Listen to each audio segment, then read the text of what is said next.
Ja, geht da was?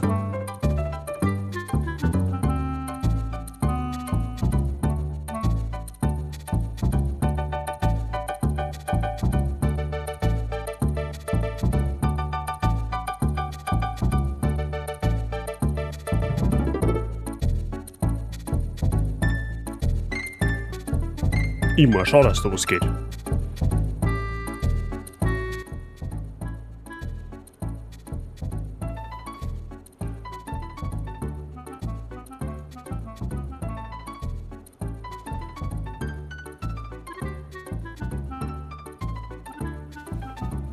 So, Wifi, grüß dich Gott.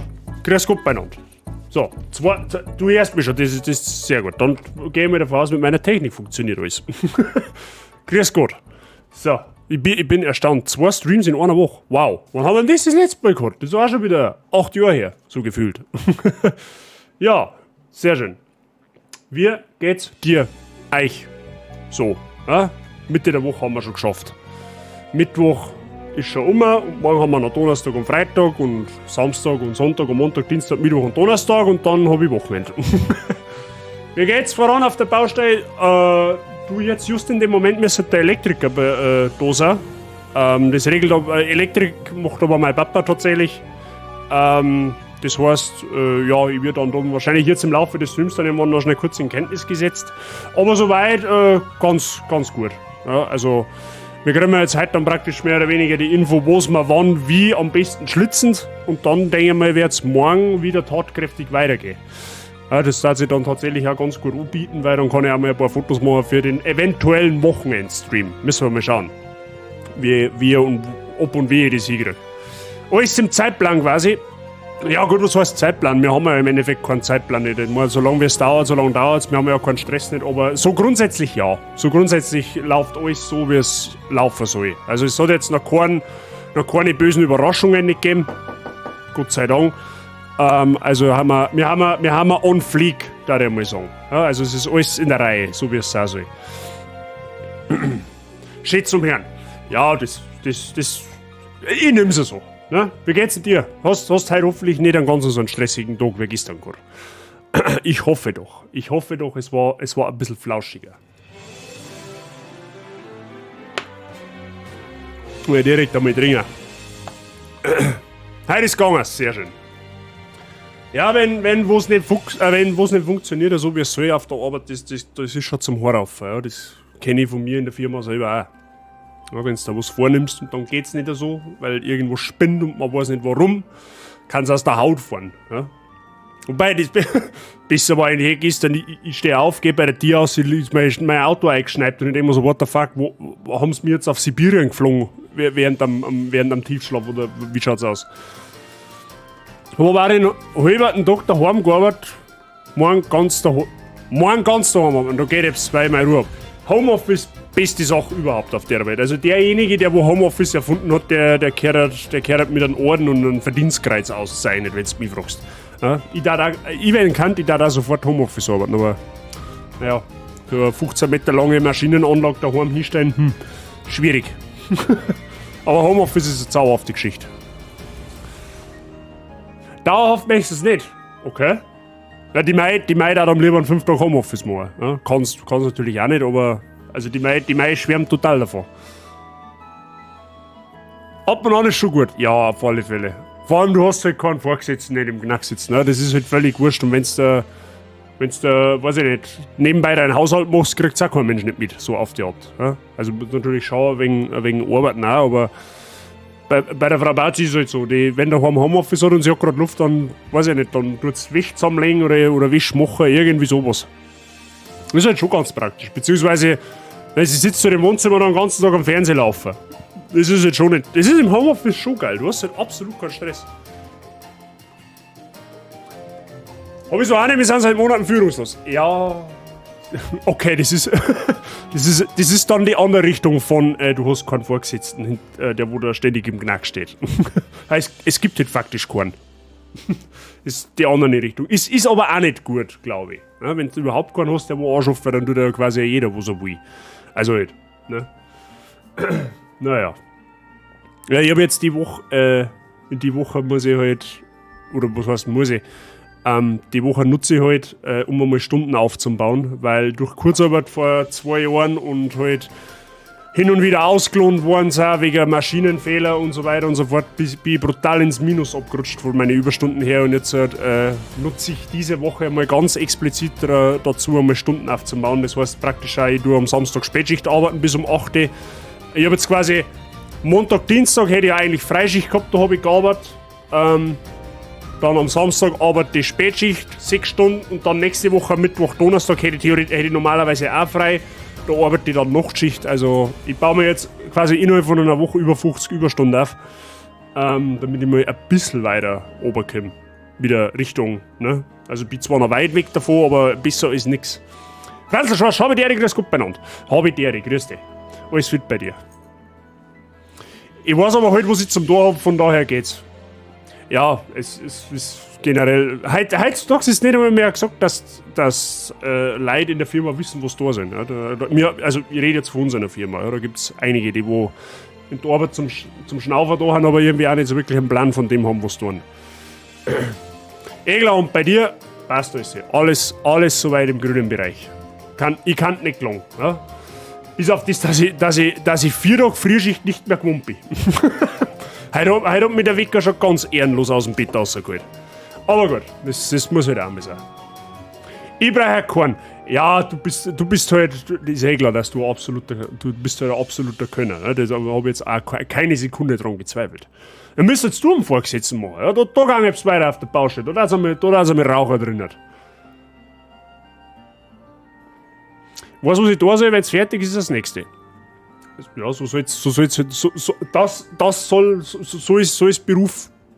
ist der Beruf definiert. Ja? Wissen, was man tut und was als nächstes kommt. Naja. Du warst schon mal der Vorgesetzte, nie wieder. Okay, gut, dann können wir das Thema auch von der Agenda streichen. Gut. Habe ich. Interessant. Ja gut, okay. Da wo du arbeitest, da Vorgesetzter zum sagen, das stelle ich mir auch nicht wirklich schön vor. Ja.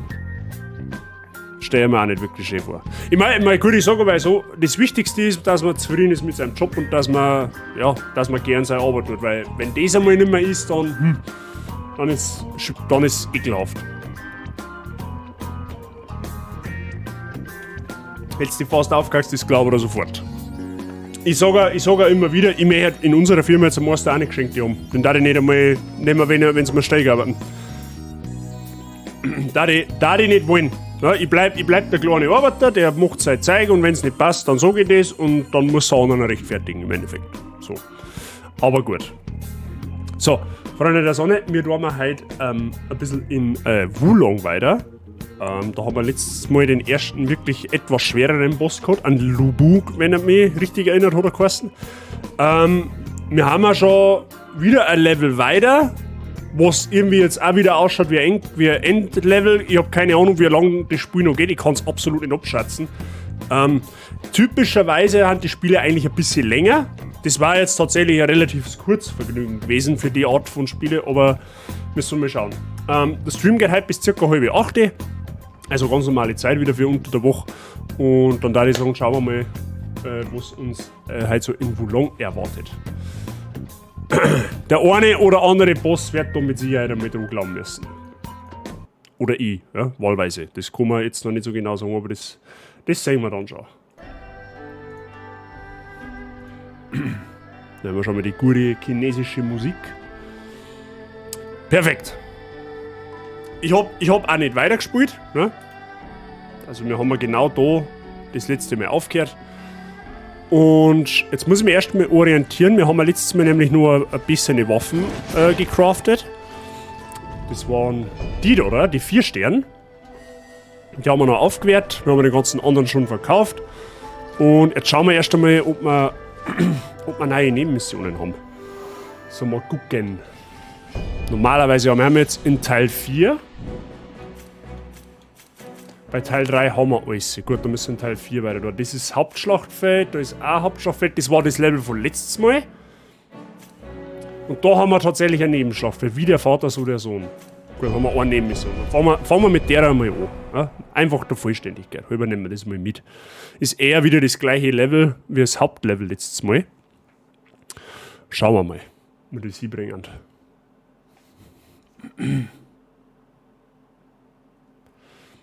Also wie gesagt, ihr entschuldigt mich schon mal vorher, wenn ich jetzt noch dann spontan kurz ans Handy gehen muss. Das ist dann wegen der Baustelle. Also nichts denken dann dabei.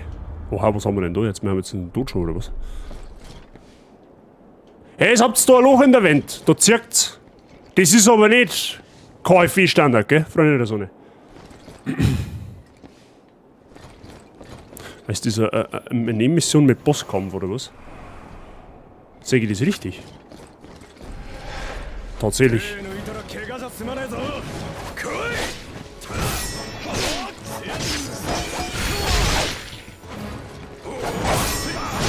Das ist eine Nebenmission mit Bosskampf.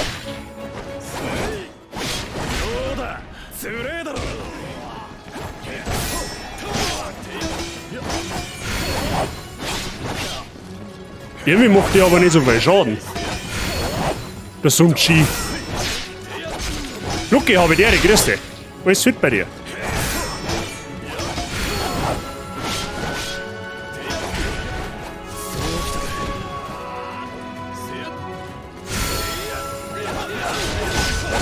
Da mit Verbrennung aufbauen, damit ja nichts passiert.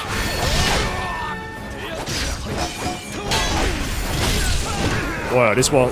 Ah, die kommen zu zweit.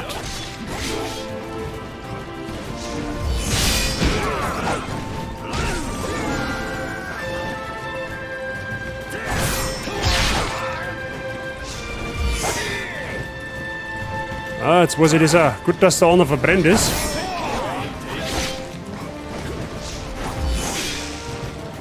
Ah, deswegen machen die auch weniger Schaden.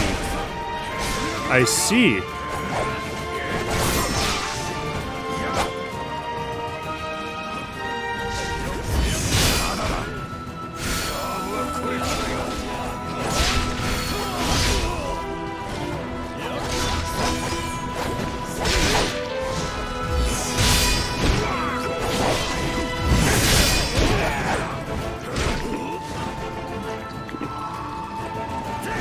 Ja, viel Leben hat er nicht mehr. Den kriegen wir also locker weg. Au! Was ist denn mit dir? Ah, jetzt bist aber du auch mal fällig, gell? Aua.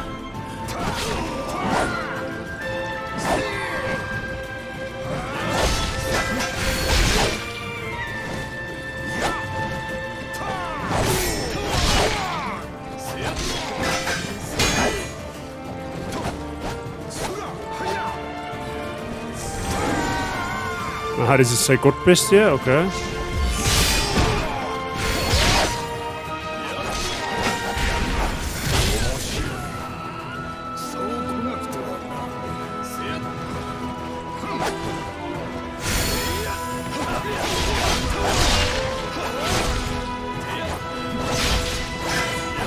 Okay, verbrennt ist er, das ist perfekt. Das heißt, jetzt sieht schön der Feuerschaden, aber genau das ist der Bild, den ich unbedingt machen wollte.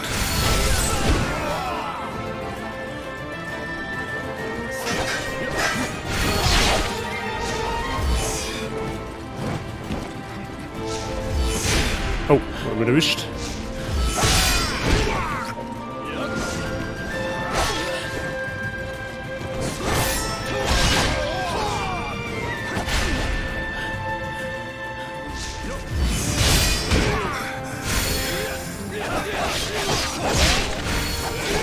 Totenschau. Nice. Bei Leben bei euch. Sehr gut, Luki, das freut mich zum Hören. Wie geht's denn der Birgit? Hast du schon was gehört von ihr?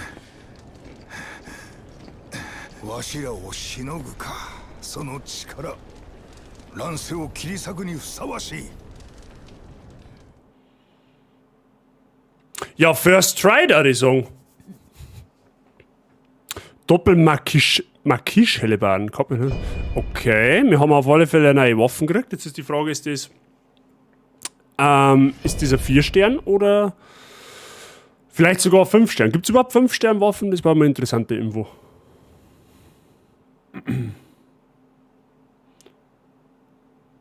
glaube, soweit ganz gut, muss aber immer nur im Krankenhaus bleiben. Schauen wir mal, ob es morgen außer darf. Okay, ja, Ich drücke auf alle Fälle Daumen. Also bei mir hat's, ich habe am 5. Tag erst heim dürfen. Also nicht, dass ich jetzt irgendwie ein Hoffnungsschöpfer sein möchte, aber ich wünsch dir, dass ich heim darf.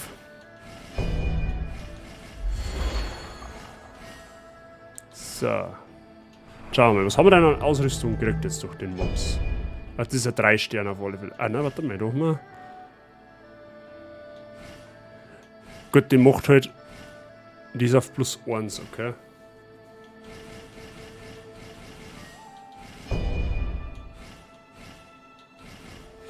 Da hätten wir tatsächlich jetzt eine 4-Sterne-Rüstung gekriegt. Aber wir haben halt recht gute Subs in unserer Rüstung, von daher glaube ich, lohnt es sich erstmal nicht. Oh, warte mal, da war was. Elementarverringerung und Schwere. Achso, das ist Schwereaufbau, okay. Ja, ich glaube, wir bleiben erstmal auf unserer Rüstung. Weil unser Setup mit Feuer passt eigentlich gerade ganz gut. Gut.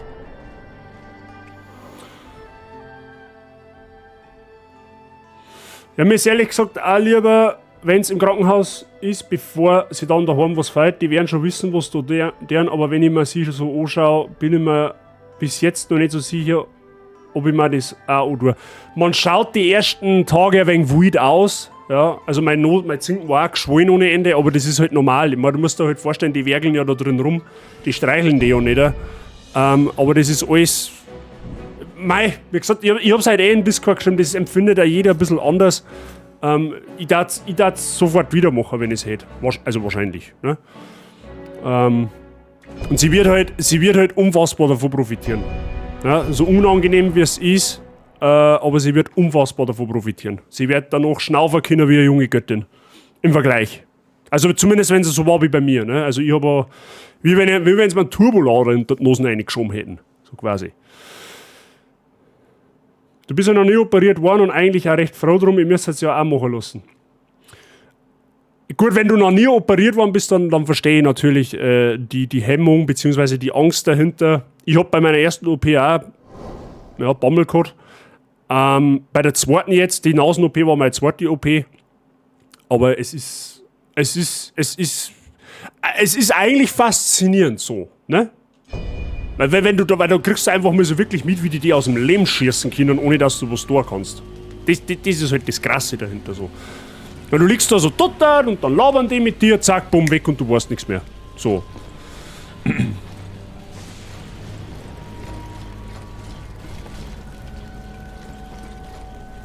Gut, das ist das nächste Level. Ich glaube, da brennt's. Buchstäblich. So, mal schauen.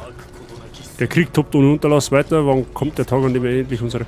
Ja, irgendwie, es hat irgendwie so einen Flair von Last Level. Last Level Magic, ich weiß auch nicht. Auf Messer, okay. Der Liu Bei begleitet uns, das ist gut.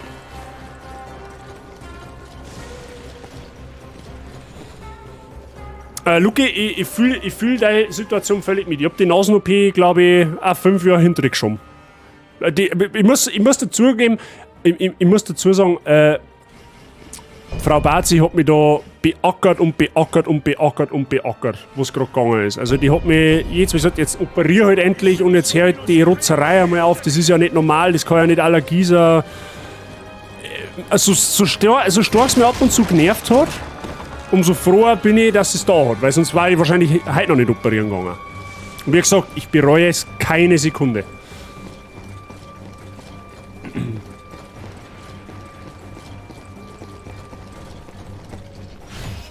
Tigersiegel?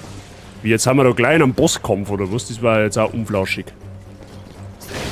Wo müssen wir denn überhaupt hin? Da oben oder was? Ach, wir müssen da oben. Aber warum sagt das keiner? Soll ich jetzt da oben springen oder was? Ja, die ist hier, die Hauptstadt, ja? Aber die eigentliche Frage ist, wie komme ich jetzt da oben? Ah, da war der Treppengewinner recht der große, gell? Im Zweifelsfall regelt Nasenspray bei der Erkältung. Ja, ich schaue es mir jetzt mal an, wie es bei der Birgit ist und dann überlege ich es mir. Habe ich schon mal Nasendusche. Wo es mir auch brutal hilft, oder was ich halt nach wie vor jetzt tue, weil das haben wir seit der OP angefangen, das hat mir mein HNO dann gesagt, das ist deine Nosen selber ausspülen. Also nicht eine Nosen duschen machen, so wie Drive jetzt meint, sondern zum Beispiel, wenn du in Duschen gehst, das mache ich gleich vor. Moment, das ist gerade ein wenig schwierig.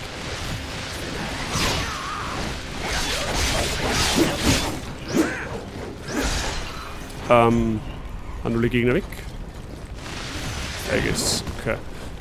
Du füllst da quasi du machst da so eine Schale mit deinen Händen, füllst da das Wasser an und ziehst mit deinen Nosen das Wasser komplett nach hinten. Das ist zwar ein wenig greiselig die ersten Male, weil du das halt überhaupt nicht gewohnt bist, aber das schwappt deinen kompletten Scheiß, der wo da hinten drinnen hängt, den wo du nicht oberschneizen kannst, weil es dafür einfach zu weit hinten ist, das reißt es da dann ein wenig vierer. Da wird die Nosen auch ein wenig frei. Das mache ich jetzt seitdem ich jedes Mal in der Duschen und das hilft unfassbar viel.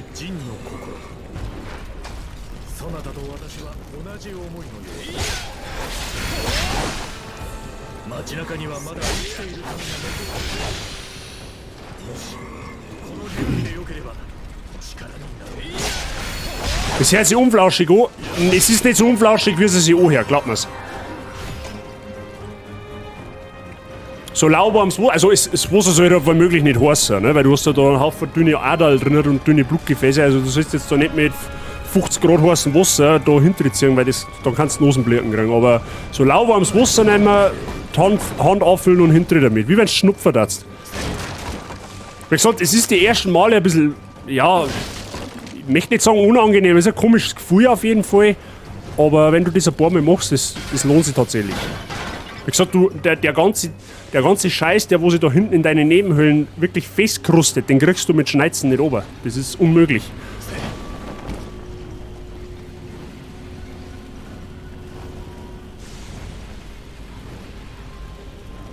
Ja, klar, da kann er natürlich eine Salzlösung nehmen. Muss jetzt nicht unbedingt ein Leitungswasser. Ich denke mal halt bei unserem Leitungswasser, was jetzt halt, aus dem Wasserhahn rauskommt, nichts sehen. Das hat auch der Doktor gesagt, beim Duschen ist es eigentlich kein Problem, wenn ich das tue. Aber klar. Gescheiter war natürlich eine Salzlösung. Brauchen wir nicht reden.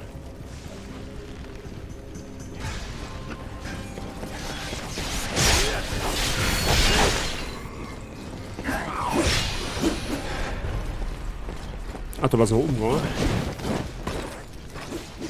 Strauchsgeschnupfen hilft. Ja, da reißt es dann direkt dann auch, aber dafür habe ich die. Soll ja auch helfen.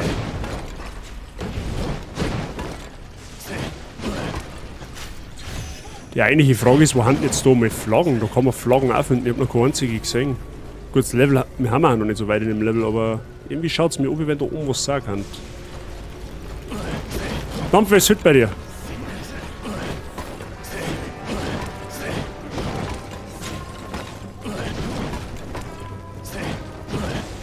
Okay, da scheint nichts zum sein. Da rum gibt es noch irgendetwas.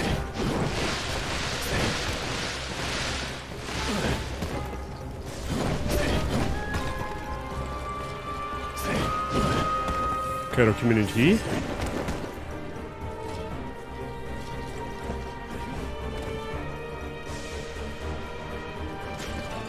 Mal schauen. Ja, da kommen wir da ums Eck nicht um. Da kommt man dann wahrscheinlich von der anderen Seite auf. Da hinten ist ein Panda-Baby. Warte, kann man das einschlagen? Nein, kann man nicht. Alles super, morgen und übermorgen kurzer Arbeitstag, weil mit der Gleitzeit. Imagine! Ja, ich stehe auch mit der Gleitzeit, aber am anderen Ende. Aber nice.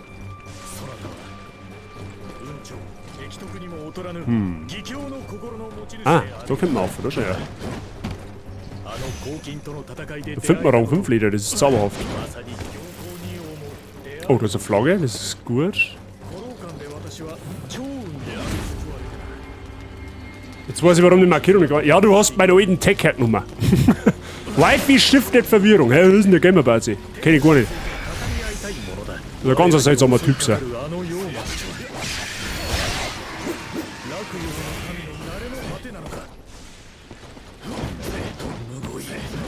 So, da müsste man jetzt dann rein theoretisch... Oh, hey.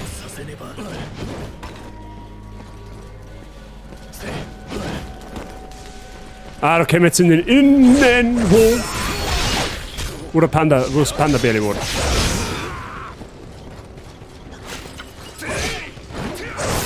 Hab ich schon mal gesagt, dass ich die ganzen Lanzenträger hasse.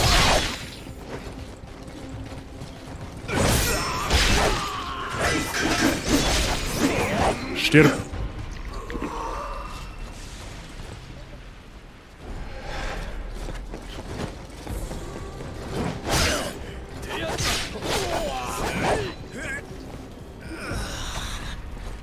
Jetzt muss der, genau, der Bazi muss jetzt auch. Jetzt bis den Gamer Bazi gibt's nicht mehr. Den haben wir dankend in die Jacken gelegt. Ja, das war eine coole Zeit. So, da oben ist ein Krug, wo ich das Feuer. Aha, da schau her.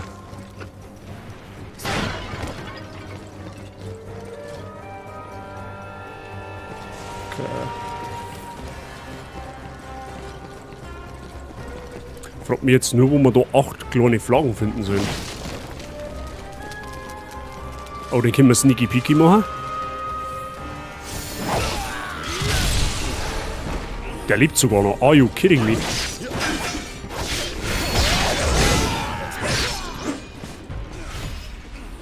Hitzebeständiges Eis. Aha, das ist hilft gut gegen das Feuer, habe ich gehört.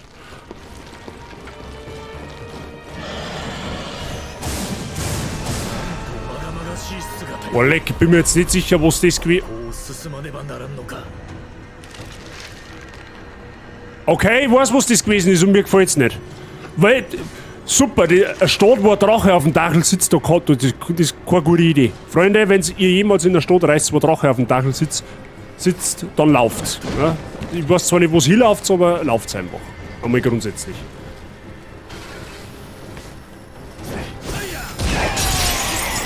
Emskirchen. Meinst du, wir haben da in Emskirchen? Meinst du, dass da die Bude auch so brennt? Was gehabt letzte Woche Samstag? Wo es ein Stadt, wo ein Drache auf dem Dachel sitzt. Wo bist du denn da gewesen? Ich will nicht gegen den kämpfen, schon gleich gar nicht mit einer Moral von 3. Hallo? Der ist dezent overpowered mir gegenüber. Können wir mir den Kampf noch ein bisschen auszögern, bitte? Danke. Oh, nein, na toll. Okay, ich habe keine Ahnung, wie ich das jetzt dodged habe, aber... Ach, der kehrt... Das ist so eine Passage, wo man unter den entlanglaufen muss, damit uns dem seine Blitz nicht erwischen. Merkt euch, Freunde, bei Gewitter immer in Deckung gehen. Skyrim! Ah! Ja, das macht Sinn. Ja, der macht halt auch dezenten Schaden, ja.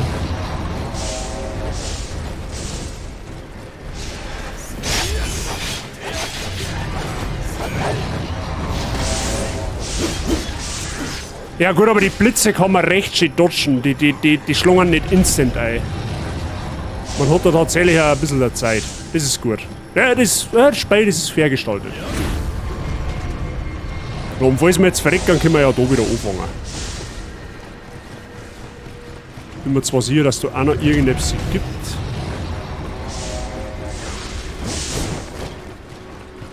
Gut, NPCs laufen natürlich wieder schonungslos in die Blitz rein, ist eh klar. Au.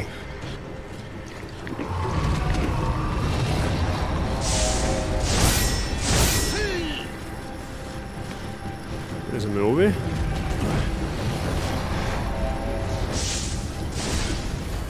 Freue mich schon auf den Moment, wo wir den Drachen Fliegel stutzen.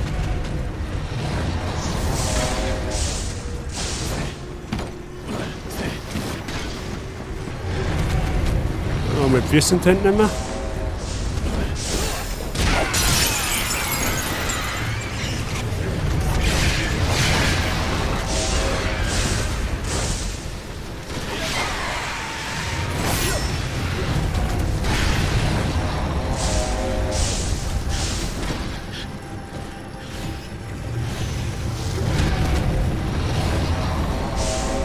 Okay, ich habe keine Ahnung, wo wir lang müssen.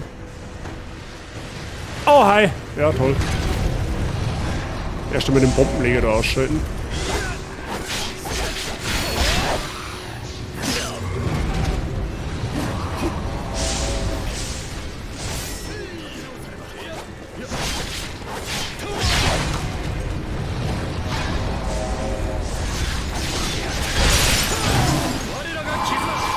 Es ist aber auch leicht Scam, dass dem seine Blitz seine Verbündeten nicht trifft.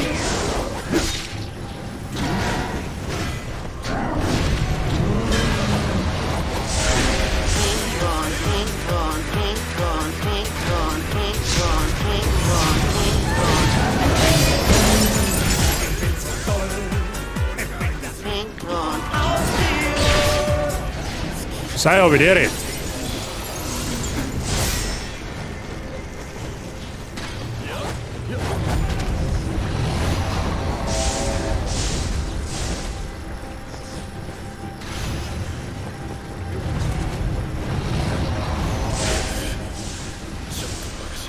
Der macht da 12 Millionen Schaden, der Typ.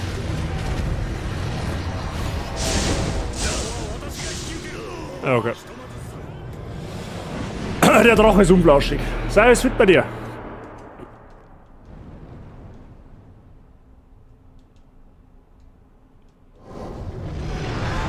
Okay, gut, dass wir da eine Flagge haben. Oder damit kann man den angreifen.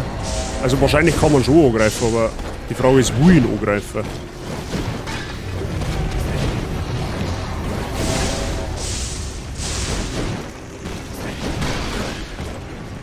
Das Geschirr ist, das fischt die halt auch von der Luft.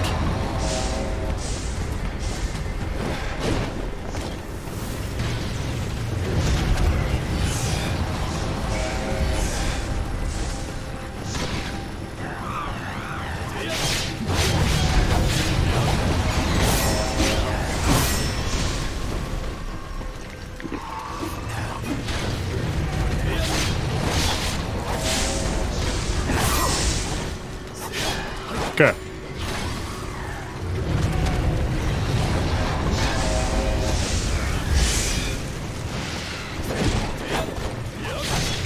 Und der jetzt ernsthaft der Bomben direkt auf die Latte gelegt. Was zählt die Flagge noch?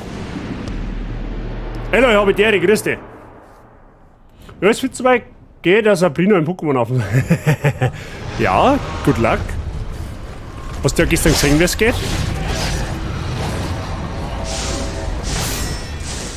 Boah, Alter, ich freue mich so, wenn ich den scheiß Leuchtturm umstehen kann, ehrlich. Das wird so eine Genugtuung.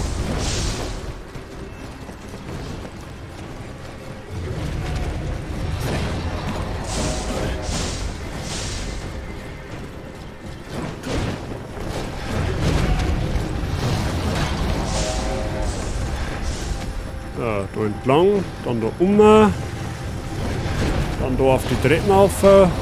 Wenn er mit dem Blitzen fertig ist.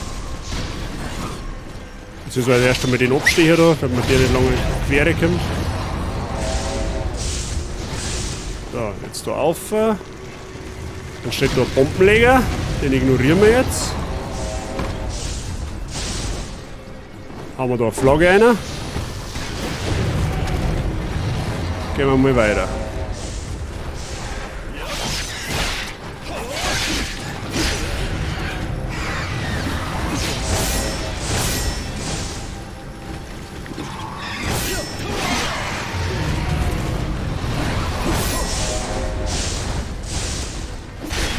Oh, ja, nervt's. Ella ist fit bei dir.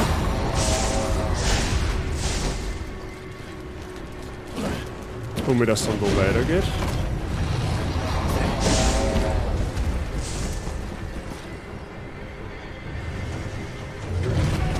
Also.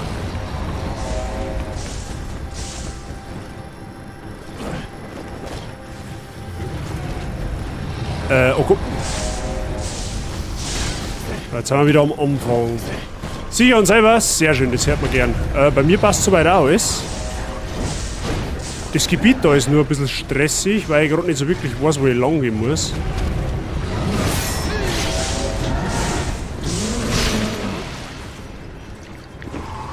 Ah, da ist ein Weg nach oben.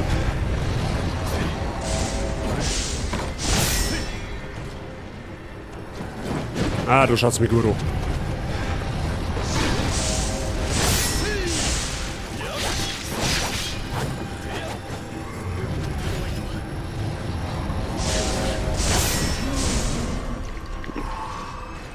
Okay, kommen wir jetzt quasi da runter einer.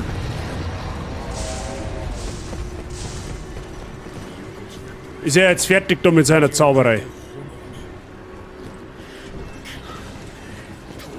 Schaut so aus, okay. Oh, hi.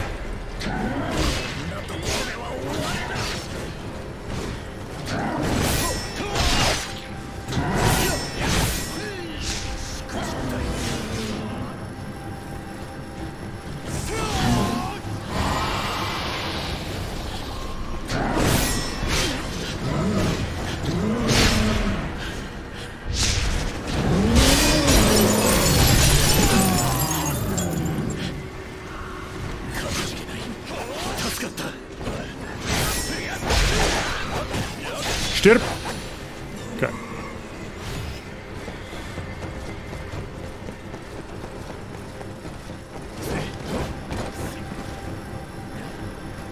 Gut, da vorne kann ich mich eigentlich noch mal besser umschauen, sobald wir hier eine Moral haben.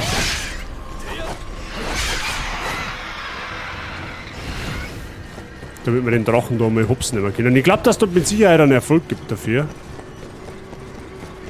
Jetzt muss ich also ein bisschen durchrushen, aber das hilft jetzt nicht, weil... Oha. Weil ich den Drachen halt jetzt keine Chance hat. Der hat eine viel zu hohe Moral.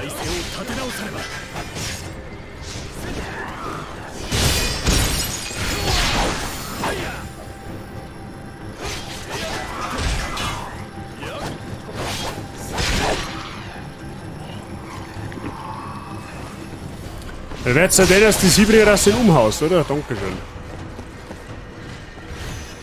Also da hinten ist auf alle Fälle das Ziel irgendwo.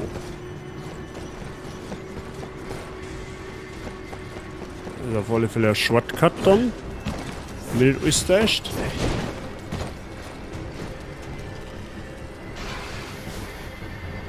Ah, da ist eine Flagge, sehr gut. Ja, gleich mal einbetonieren.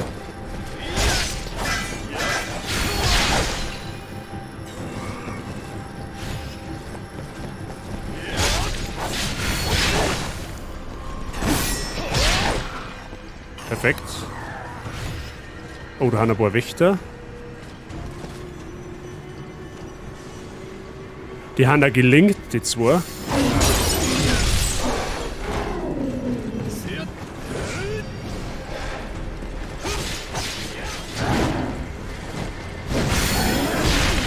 Perfekt. Meine Buffs haben mir jetzt wahnsinnig viel geholfen.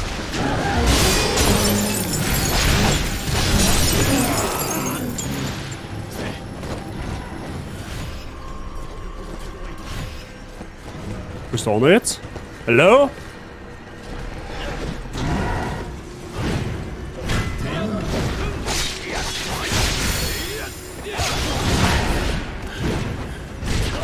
Autsch.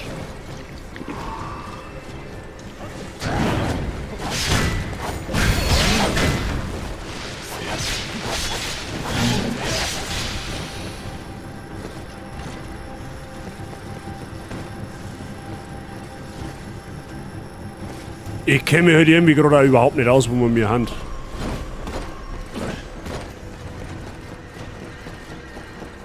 Gibt irgendwie einen Haufen Gänge?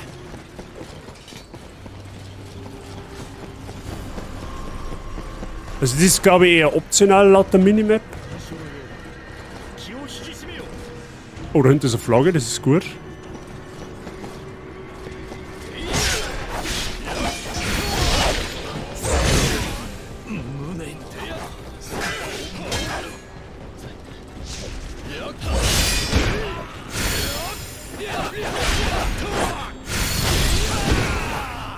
Okay, perfekt.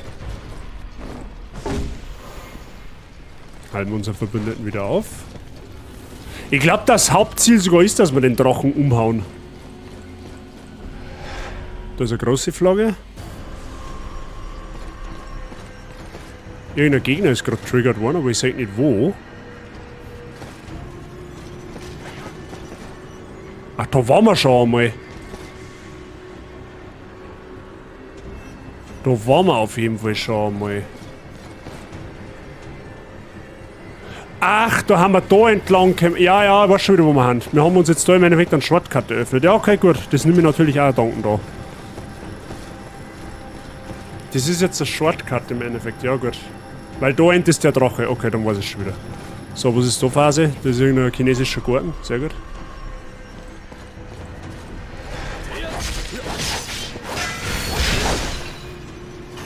Erst einmal jeden Gegner versuchen hops zu nehmen, damit unser Moral nach oben schießt. So, oh, du bist neu. Die kennen wir noch nicht.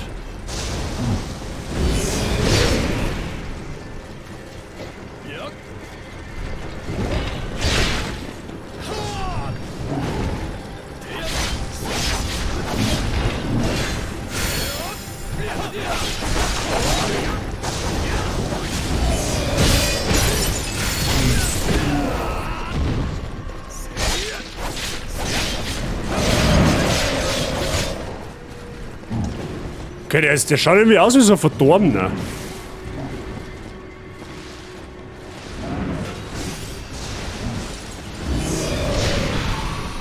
Ja, das wird jetzt eigentlich nicht.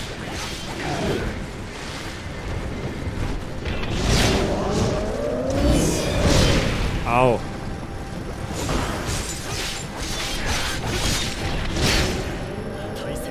Ja, der hat ein ganz komisches Move-Pattern. Nein, stirb halt, ha! Was ist denn? Ich würde gerade sagen, kannst du bitte einmal sterben? Dankeschön. Price, Habitäre! Ein herzliches und mit Wurstsalat bewaffnetes Habitäre. Price, einen guten Appetit, los das schmecken. Oh, ich bin geburnt. Ich war geburnt. Will mir jetzt aber da ungern ausruhen, weil sonst spawnen nämlich die ganzen Drecksgegner wieder. Dann haben wir uns erst einmal da umluren noch. Brockenwahres Key, okay, was haben wir da? Beeindruckende Brunnenzeilen, aha. Soll mein Gegner jetzt Dude lesen quasi? Es schaut mir so oben, weil wir auf alle Fälle da rein müssen. Die Frage ist, wo ich da jetzt rein? Ich glaube noch nicht, weil da jetzt zumindest schon mal eine Flagge, das heißt, wenn wir sterben, Haben wir uns einmal da erhintert da hat es auch noch irgendetwas gegeben. Da die Morner.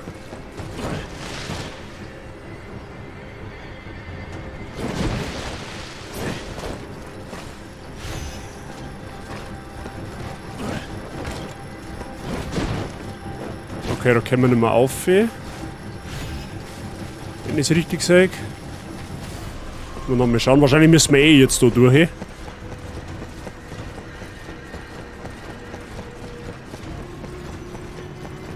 Ja, weil da wird man nicht mehr aufkommen. Ah doch, können wir sogar. Nice. Ach, ist das einfach nur... Okay, ja gut, verstehe ich schon. Das ist dann praktisch auch nichts anderes wie ein Shortcut. Weil die Tier führt dann durch die führt dann zu dem anderen Gang da um. Ah, scheinbar von der anderen... Okay, ja gut.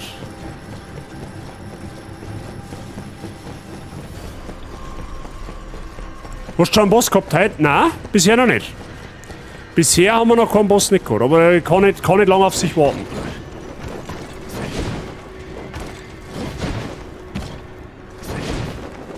So, wenn er von der anderen Seite versiegelt ist, dann muss er quasi von da aufmachen können, oder?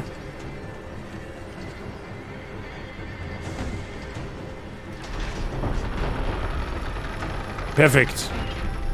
So, da haben wir einer gekommen. Das heißt wahrscheinlich, es geht da hinten weiter. Schauen wir mal erst einmal da lang. Aber.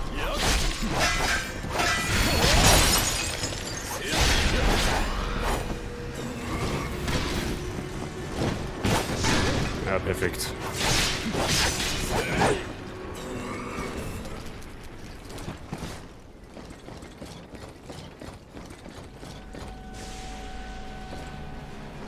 Da ist eine Flagge.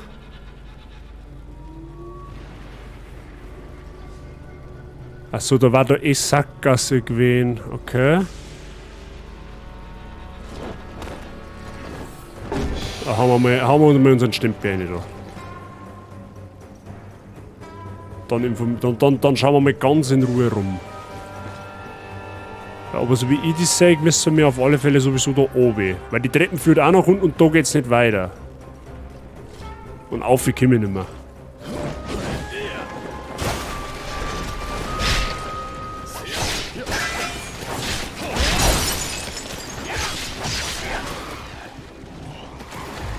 Okay, lassen wir einfach mal stehen, holen wir uns mal das Item. Birgit, hab ich dir, mal ein bisschen da reinschauen, hab ich dir.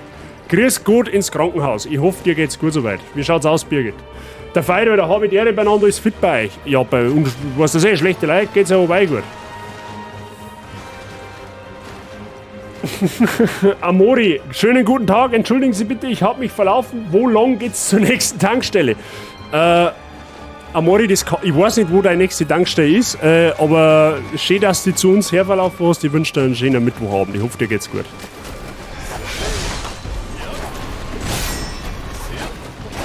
Du hast gerade die größte Wurstsalat-Enttäuschung deines Lebens gehabt. Ja, this is because of the... Spinne. This is because of the Krankenhaus, you know?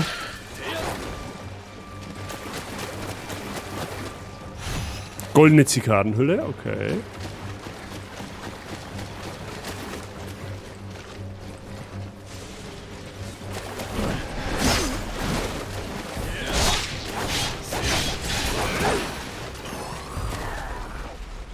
So.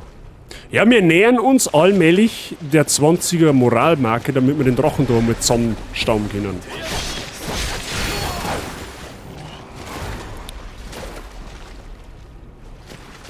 Jetzt weiß ich nicht, habe ich an der Feier wieder geantwortet? Also auf alle Fälle schlechte Leute geht so weit gut, weißt du eh, wie es ist. Schön, dass du bist, der Feier. Ich hoffe, du hast einen angenehmen Mittwoch gehabt. Wurstsalat oder ähnliches kann ich nur nie in einem Krankenhaus empfehlen. Ja, der Price hat gerade Wurstsalat, das ist das Ding.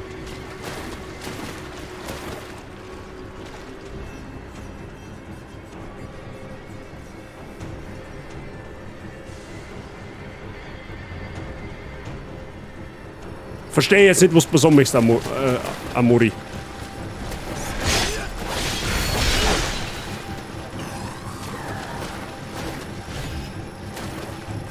Riegels auch, ist halt eher jeder Wurstsalat heutzutage, oder was?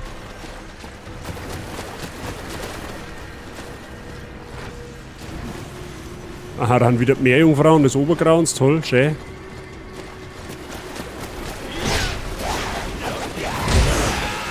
Aua, die hat man eine mit ihrem... Was ist das schon?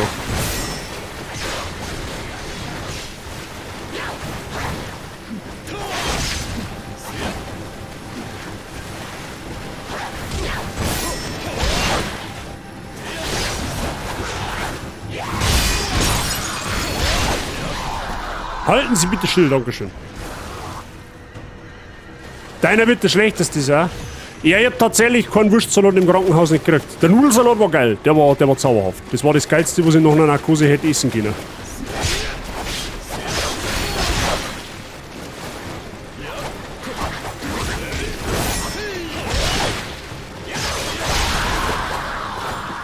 Sollte mich vielleicht mal heilen.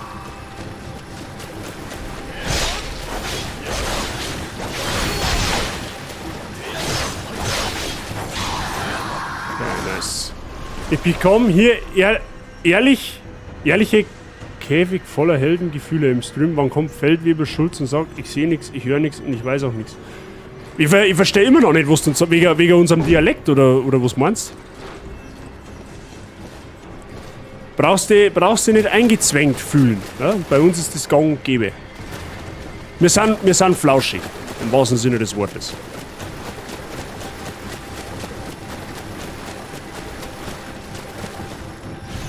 Rang 5 Liter, okay.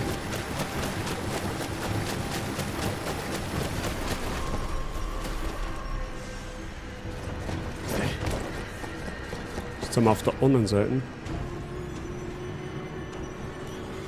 Lohnt es sich im Kampf, die NPCs mitzunehmen oder sind die eher Kanonenfutter? Die machen schon leichter, ja, tatsächlich. Also es lohnt sich, wenn du welche mitnimmst. Du kannst es mit den NPCs tatsächlich leichter machen. Bild ist im DC. Muss man noch anschauen. Gut, jetzt hauen wir mal die Flagge da durch.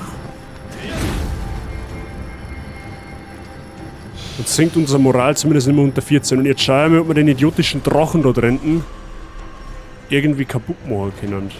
Komme ich da eigentlich um mich, wenn ich da jetzt um mich springe? Wahrscheinlich nicht, gell?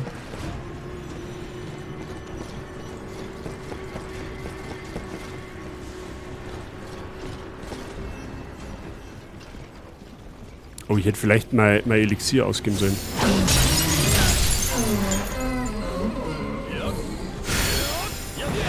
Oh, jetzt steht mir mein Bot im Weg. Ich wollte den anzünden. Gut, Verbrennstatus hat er. Verbrennung tickt runter. Aua.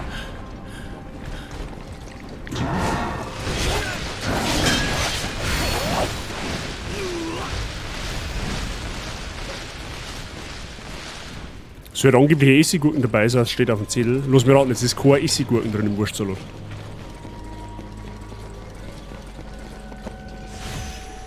Großer Brocken wahres Key. Wow. Wir müssen auf alle Fälle da weiter, wenn ich da... Okay, da kommen wir auch wieder zurück. Ich bin jetzt irgendwie versucht, den scheiß Drachen da drüben hops zu nehmen. Da gibt's doch garantiert ein Achievement dafür, oder?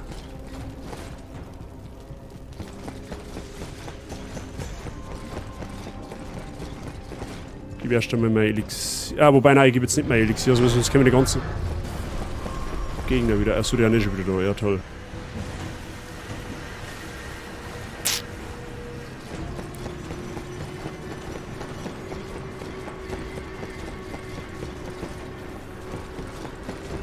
Da können wir auch mit online. Achso, ja, da ist jetzt der dritte, ja, dann ist es eher wurscht.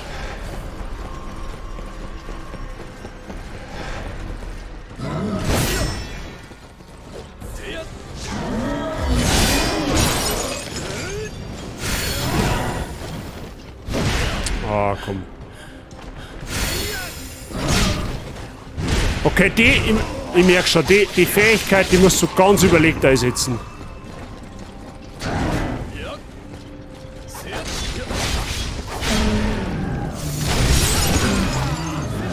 So ungefähr.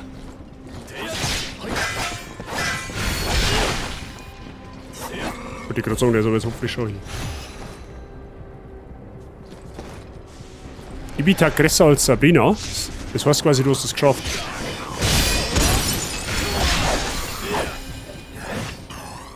Ja, dann GZ.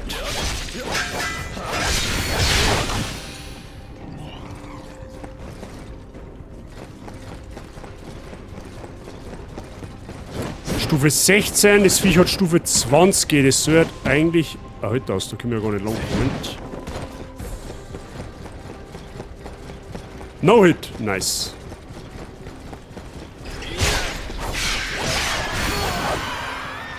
Können wir da überhaupt noch mal hin? Wahrscheinlich nicht mehr, oder? Muss ja eigentlich.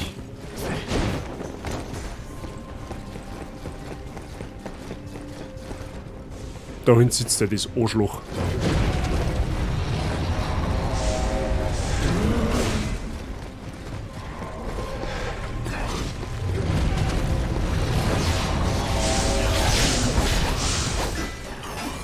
Ich muss nur schauen, wie wir da hinkommen.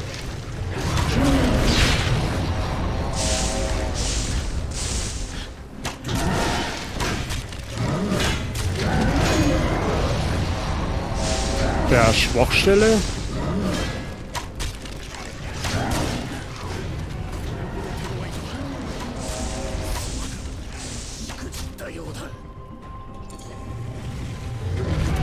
Okay, Bomben kann ich keine Affe werfen.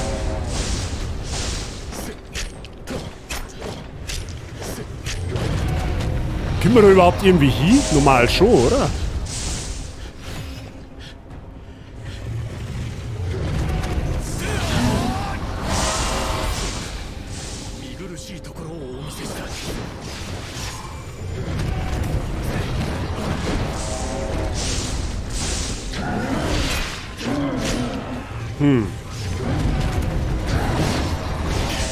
Warte mal, wo hat denn der seinen Schweif?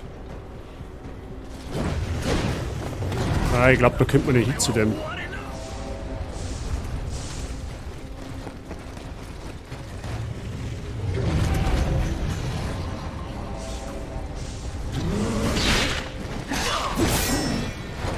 Ah, lasst's mir gehen. Hilfe.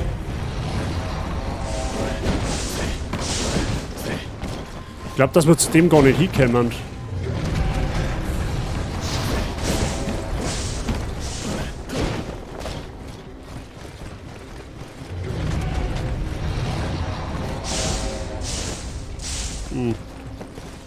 Keine Ahnung, wie man zu dem hinkommt. Okay, oder Glück gehabt.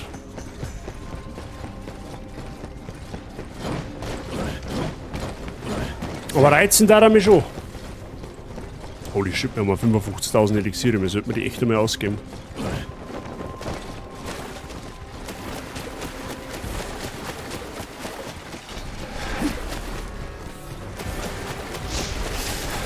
Okay, da geht's nicht weiter.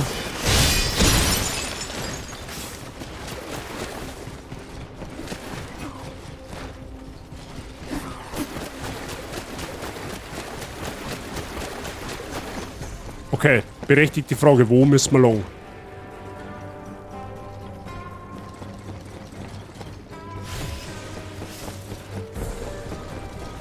Ah, da hinten. Ja, da müssen wir mal wieder durch den Dungeon durch, okay.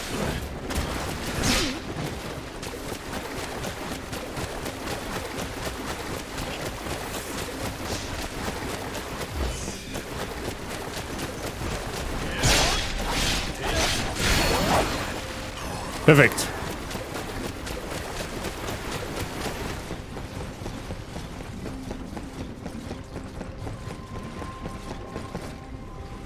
Okay, rosten wir da mal und dann gehen wir mal unseren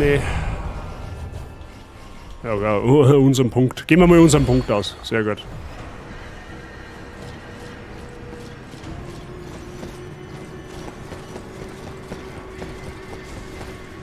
So, jetzt war das eigentlich mal die Startzeit für den Boss, hätte ich fast gesagt. Okay, mein Counterplay ist soweit auch nicht anstark.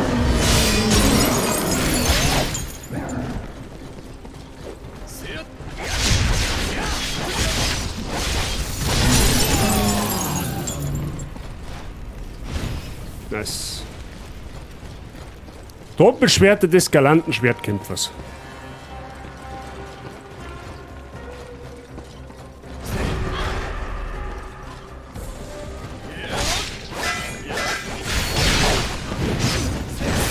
Wer invasiert denn da schon wieder?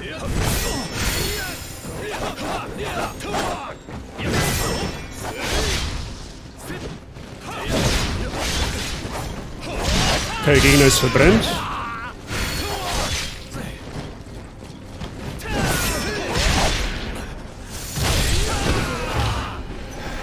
Easy.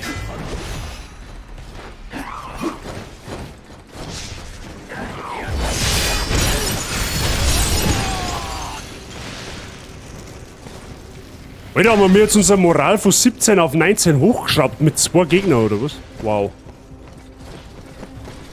I'm impressed. Brauchen 5 Leder, nice. Können wir quasi noch einmal unsere Rüstung weiter aufwerten. Geht's da rein? Tatsächlich.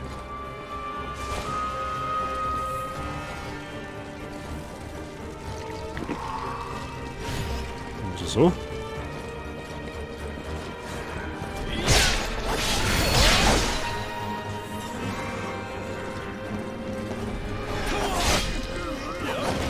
Oh, der ist unflauschig, meine. Der bewacht die Flagge da, okay.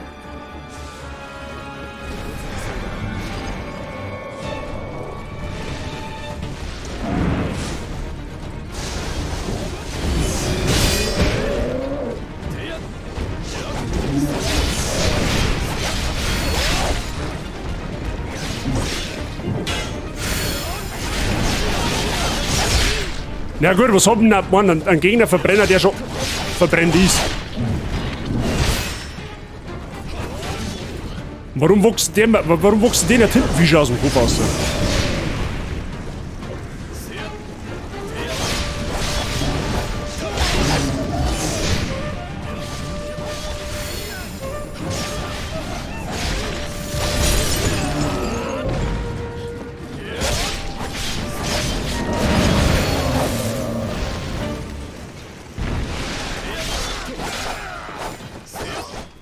Okay, nice.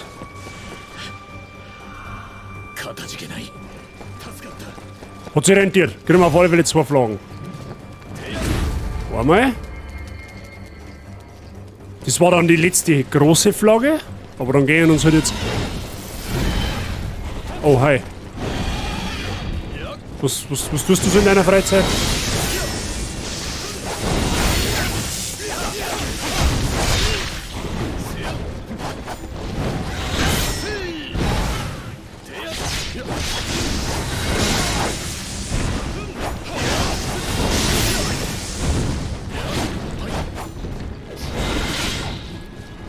ist auch schon wieder so unblauschig, der Gegner.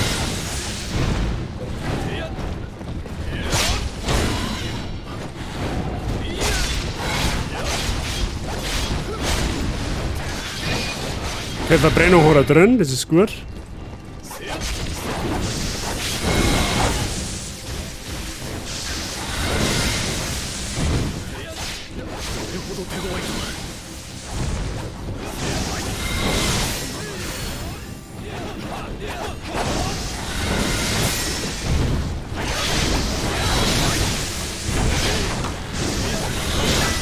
Kannst du mir aufhören zum rumzumfliegen? Dankeschön.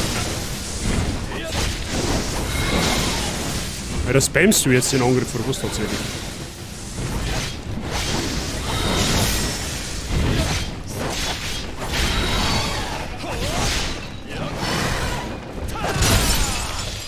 Dankeschön.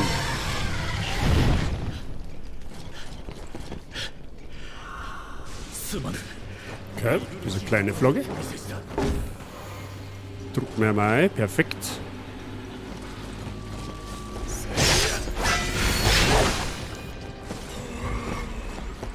Gut, die großen haben wir ja alle.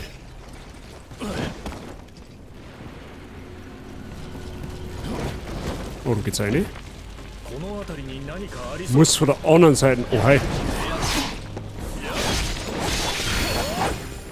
Geht's auf jeden Fall auf, ey. Warte mal. Da geht's doch bestimmt von oben nach unten, oder? Ja, denken wir schon. Mal da mal aufluren.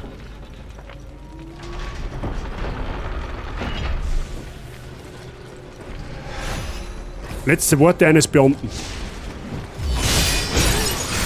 Das war wahrscheinlich er.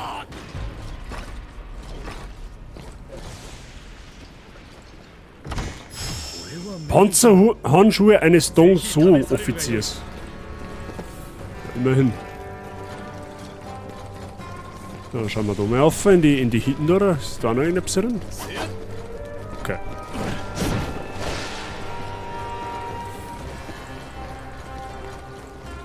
Ja, wir müssen auf alle Fälle da auf, beziehungsweise da eine. Schauen wir mal, was es da noch gibt. Oh, das ist auch noch ein großer Mann.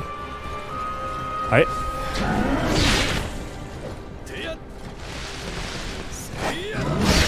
Ja, perfekt. Endgegnerkamera. Ja, perfekt, danke dir. War äußerst zauberhaft.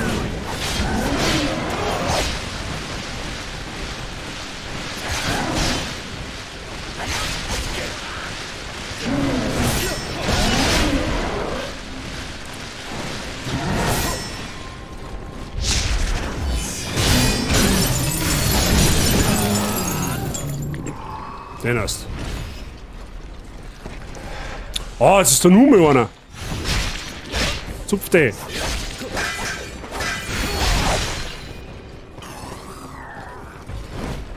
Aber die Kisten war jetzt leer, oder was?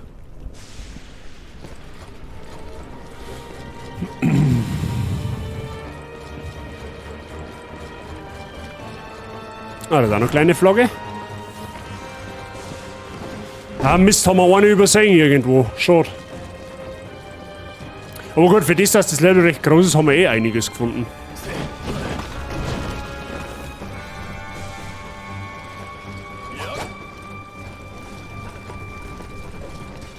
Außer es gibt da noch irgendetwas. Nö. Okay. Gut, unsere Moral kann immer unter 19 fallen, das ist ja schon mal ganz gut.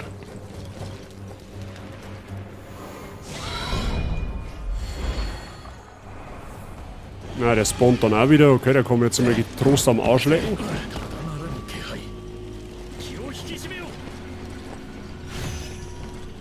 Ah, warte mal, da geht's noch um. Vielleicht findet man die letzte Flagge da dahinter noch.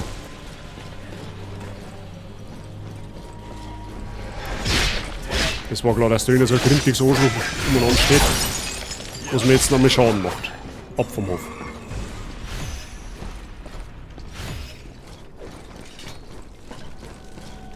Okay, nein, das bringt uns nichts mehr.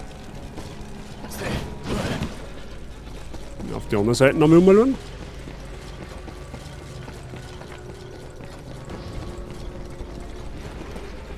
Ja, okay, da waren wir vorher. Ja gut, da ist jetzt offensichtlich ein Boss drin. Muss ja fast. Wir haben alle Flaggen bis auf eine gefunden.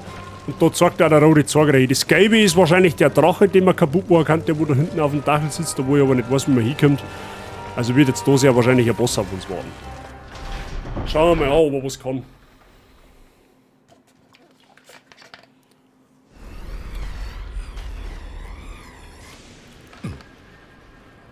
Onushika. いいところに来た。死に際に竜の探偵たちから見せてやろう。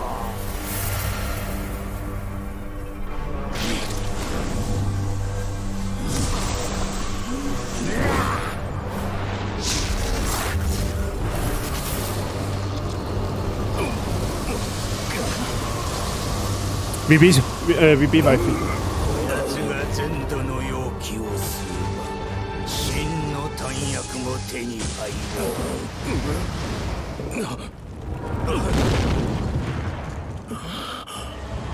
る。Ist das der Endkampf? Mit der Musch.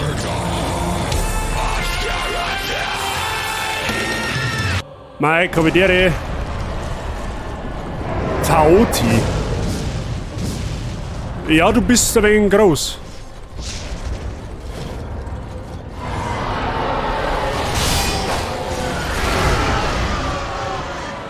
Achso, dann muss man warten, bis der oben kommt wahrscheinlich, oder?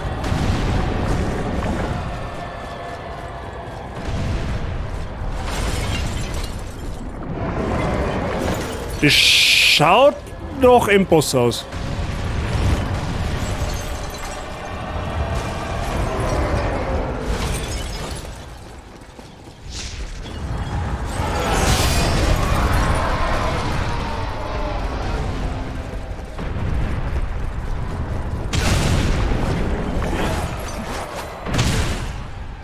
Jetzt bringt auch nichts, den O zum Greifen. Meine, oder?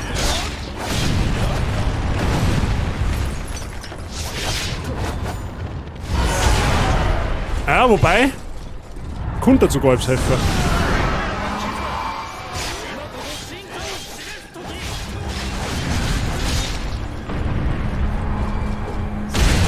Au.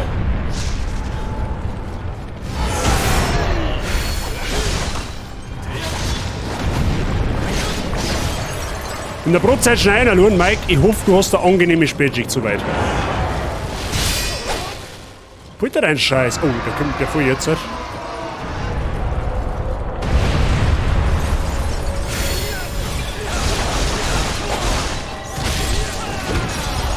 Boah, leck hat das voll Schaum gemacht. Bist du bescheuert? Ah, der Kopf ist hier.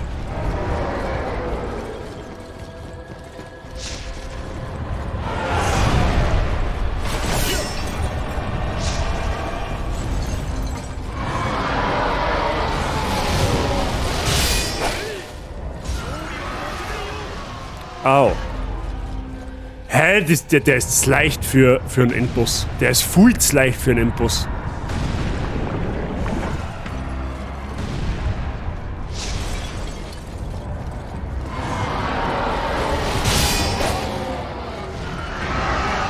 Also wenn das der Endboss ist, bin ich maßlos enttäuscht.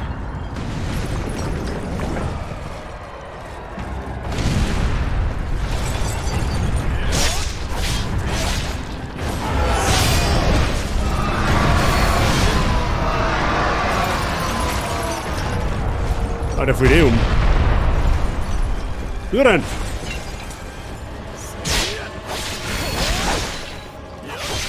Wo ist denn da dem sein Kopf? Wo muss man denn den angreifen? Hä? Ja, okay, drauf auf die Nudel.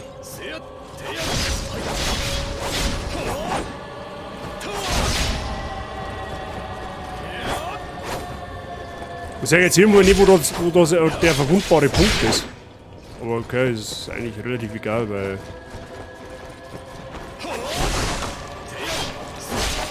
Oder du so OP? Na, ich doch nicht. Ja, keine Ahnung, wo da jetzt sein Weak Spot war. Aber gut, den bringen wir schon wieder dahin.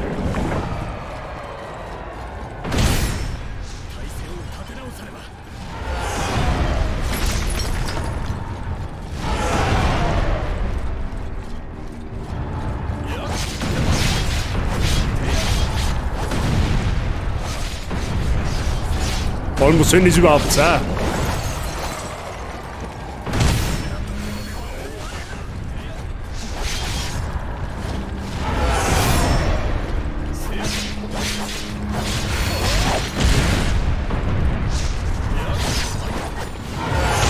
Oh, da hat jetzt nicht aufgepasst.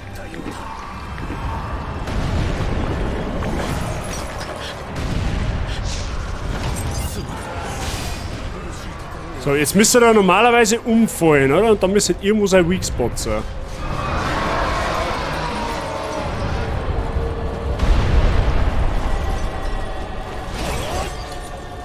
Ja, der ist da oben, aber wie kommt man da hin?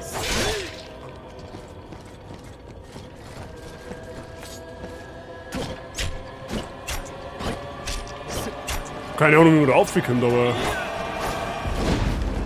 Oder kann man... Ah, Moment einmal. Ah, man kann da aufsteigen. Da schau her. Okay, man nicht da aufsteigen. Okay, jetzt weiß ich, wie es geht. Ja, weiß ich nicht mal, wie ich das jetzt noch schaffe.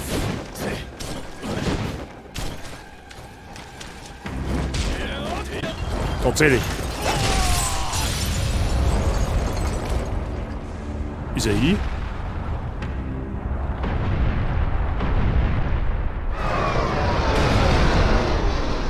Jetzt sind einfach gleich umfallen können? Ja, easy first try. Ja, das war klar, das war zu einfach.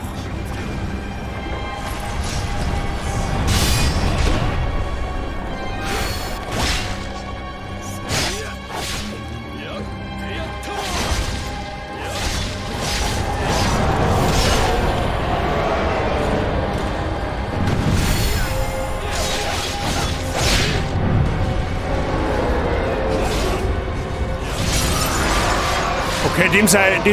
Dem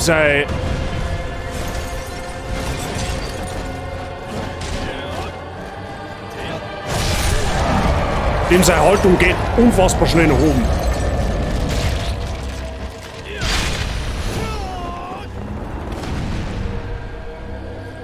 Was bitte?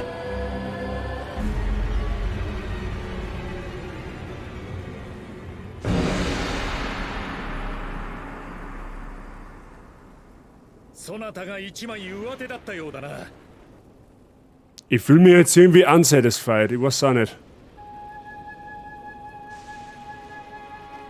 ありがとうございます。きっと炎章様もお喜びでしょう。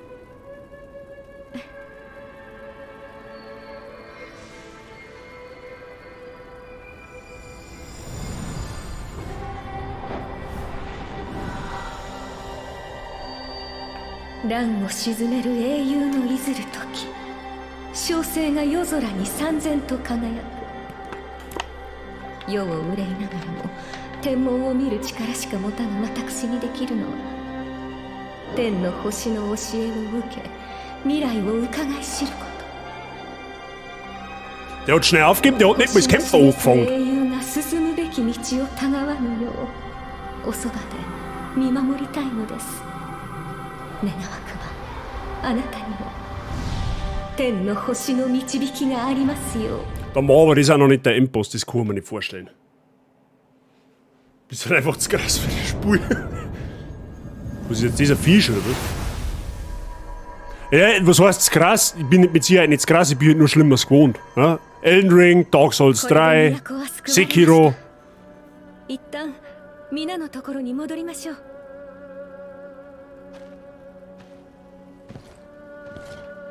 Look, das ist eine These. Eine steile sogar.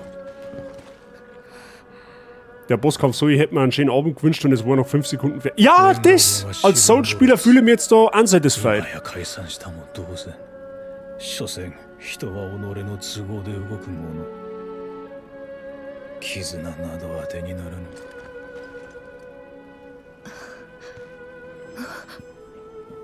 Mizi, tu mit total aus, zeig's ihm, dann ist er gleich wieder besser gelaunt. Du hopp den nicht so. Genau, geh mal hin, tu nochmal streicheln. ひどいありさまじゃのう。老子様。今度は南常陽城を妖気が包んでおるようじゃ。さりとて短薬も捨ておけぬ。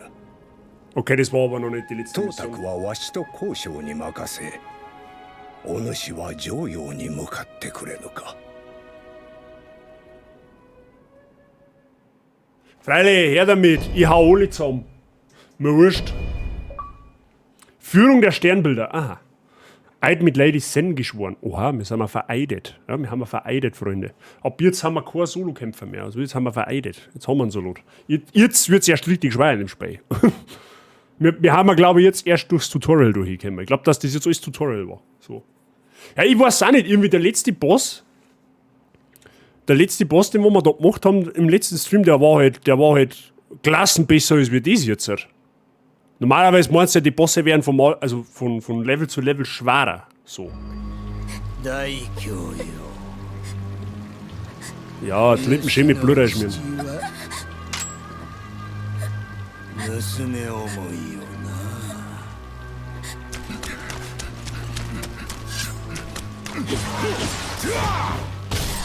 Dropkick. 大殿が城内に向かわれました。どういうことだ。何か異変があったのかもしれません。父上が怪しげな同士と話しているのを洛陽で見かけました。チン、おやし、なんか隠してやがるな。急いで追うぞ。おお、お前古老官だろ。あなたが噂の。私は孫権、あざ名を中坊と申します。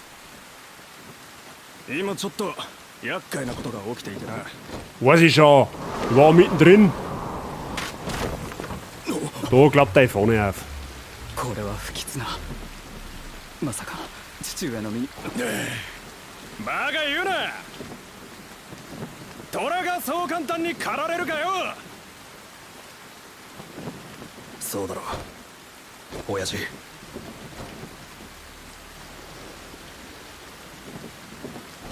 Okay.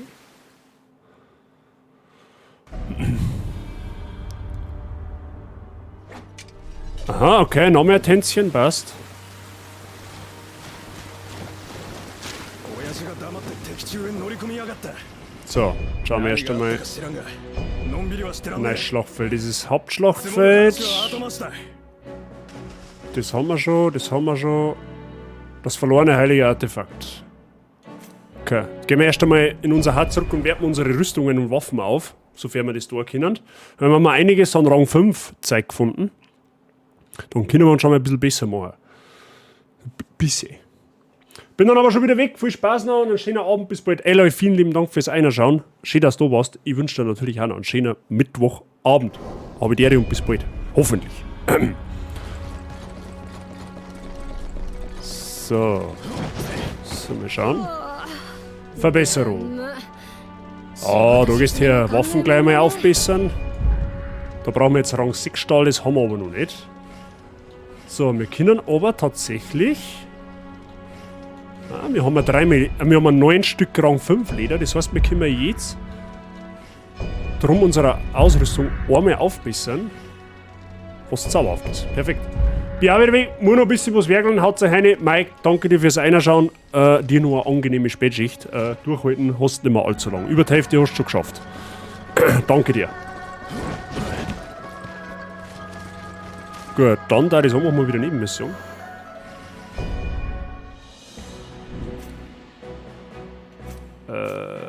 Das verlorene heilige Artefakt neben Schlachtfeld.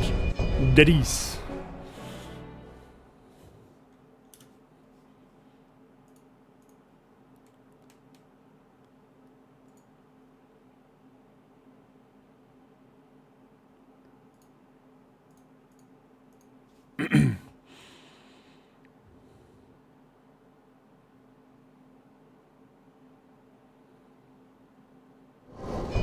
So. Okay, also größere Nebenmission mit 8 Mini-Flaggen und 2 Hauptflaggen. Wahrscheinlich die gleiche Mission, nur rückwärts.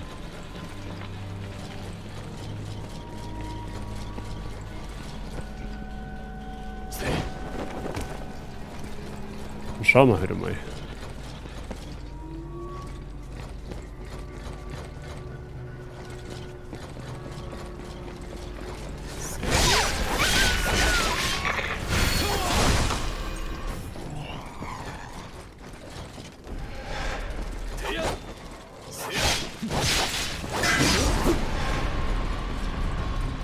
Okay, da gehen wir nicht so Boardsfei.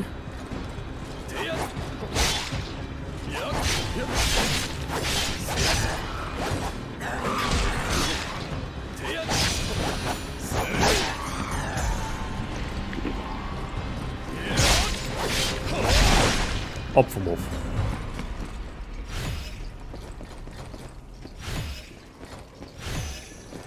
Ah, das ist schon mal eine Flagge, das ist schon mal gut.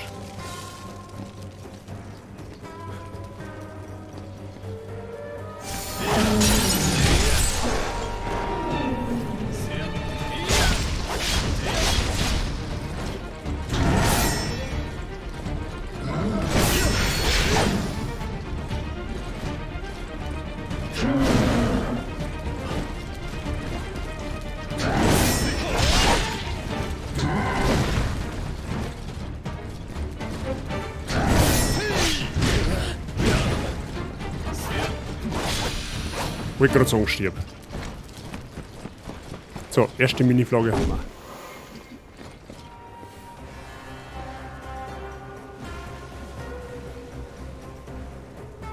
Da hinten ist nur mehr eine. Das ist das Schöne, weil man die von der Ferne so schön sieht.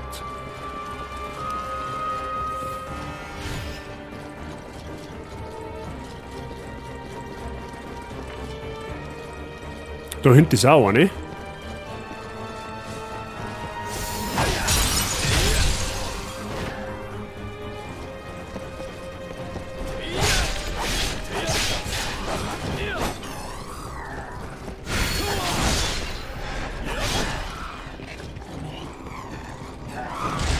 Ja. He did.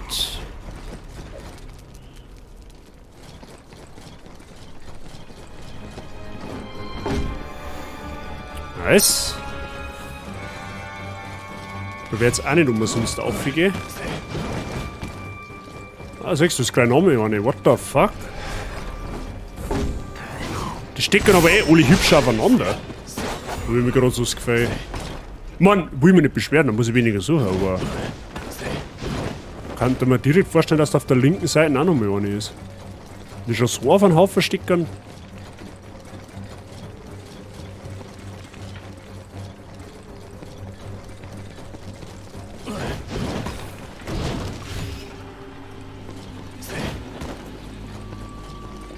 Okay, schade. Hätte ja sagen können.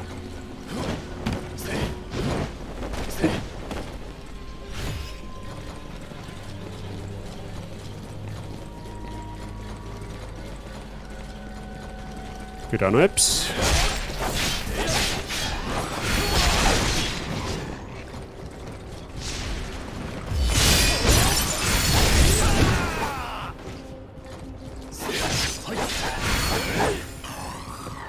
Du hast den Menschen Vulcano encountert. Nice, GZ. Vulcano gibt es in der Blauer nicht. Aber Akani ist geil. Definitiv.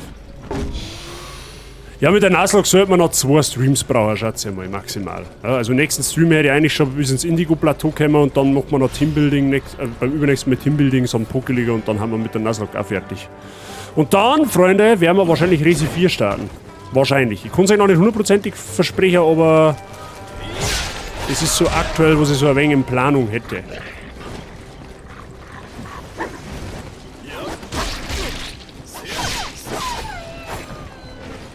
Alter, Wölfe und Hundgegner da und alles, was irgendwie in die Richtung geht, an geheime Endgegner in jedem Soul-Spiel.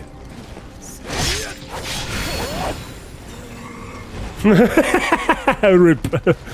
Ja, kein Brüller, hätte er gleich sagen können. Aber ich auch nicht dran tatsächlich. Sitz.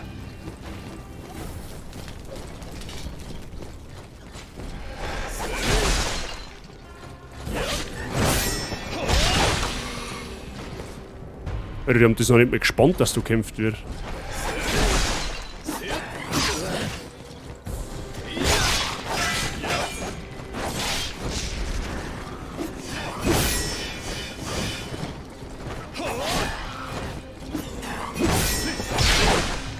Okay.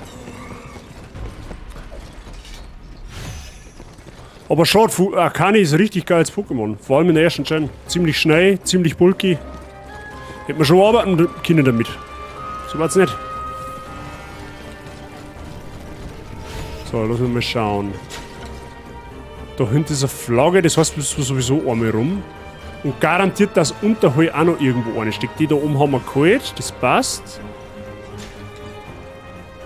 Und wie jetzt einfach mal so frech und behauptet, dass irgendwo da unten in den Tunnel auch noch eine Flagge drin ist. Muss fast sein, das ist nicht umsonst.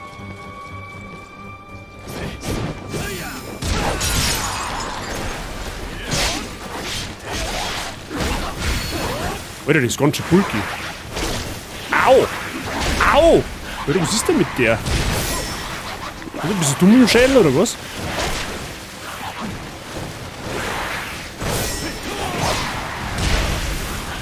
Okay, wow, das ist richtig unglauschig. Kannst du die Klappe halten?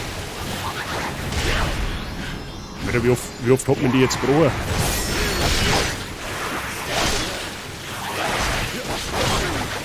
Alter!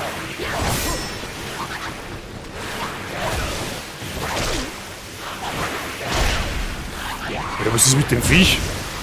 Stirb! Alter!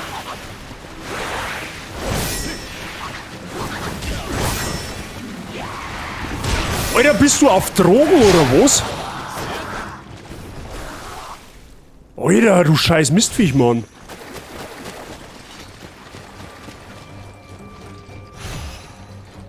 Ziemlich unflauschig gebraut. Dafür bei Dragoran, also Pech darf ich jetzt haben. Ja, natürlich, du hast dafür Dragoran, das stimmt. Was eh schon mehr als wir genug OP ist.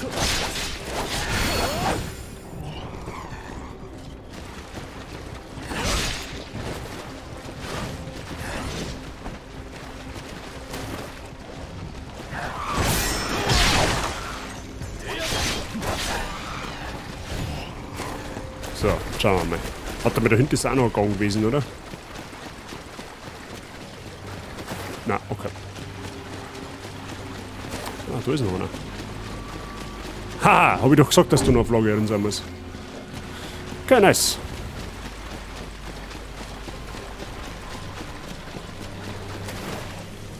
Oh, ist das schon wieder eine Sehne, oder was? Nein, das ist auch noch nicht.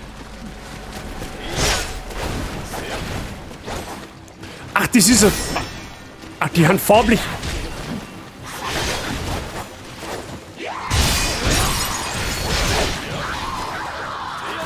Okay, die roten Bräute, die komischen roten Meerjungfrau-Viecher, die haben brutal stark. Und die anderen, die haben... schwach. Warte mal, schauen wir mal, ob wir...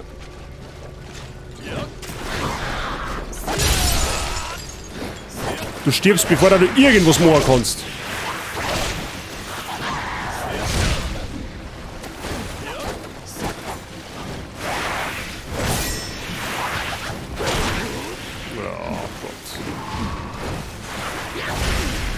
Oh, please. Stirb und nerv nicht. Boah, legt die an richtig ekelhaft, die Gegner. Also die roten Meerjungfrauen, die haben richtig Abfuck.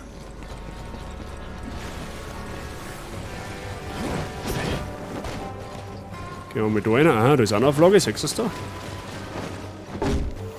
Perfekt.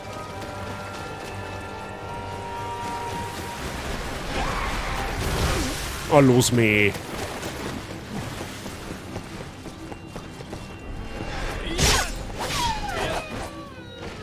Die kommt aber da nicht raus, weil kein Wasser, oder? Ha, so ist davor. Oh, da ist eine Hauptflagge, das ist gut. Die nehmen wir zuerst. Damit da ja nichts passiert. Und dann gebe ich mir meine Punkte aus. Und dann holen wir uns auf alle Fälle die kleine Flagge noch da hinten.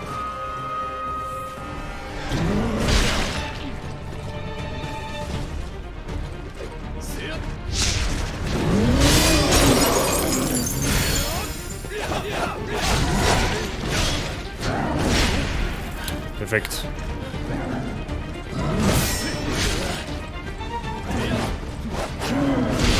Ach komm, nerv.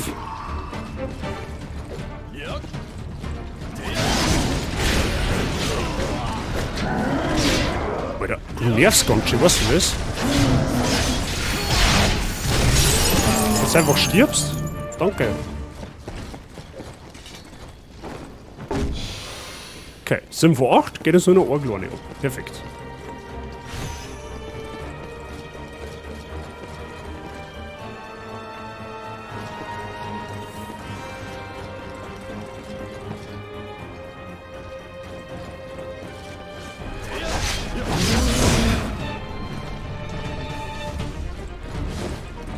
Achso, das ist wieder der Shortcut, da warten wir. Okay, ja, verstehe schon.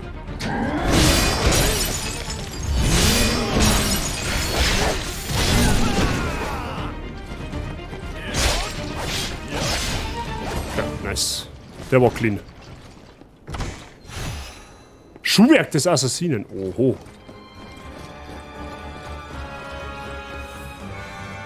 Ja, genau, das ist die Flagge, wo wir vorher gestanden haben. Okay. Das war im Endeffekt eine Abkürzung gewesen, hätte man das ganze Zeug da unten nicht machen brauchen. Also, wenn man nicht so viel Wert auf Flaggen legt, hätte man das skippen können tatsächlich. Dann holen wir uns jetzt mal einen Überblick von dem Gebiet.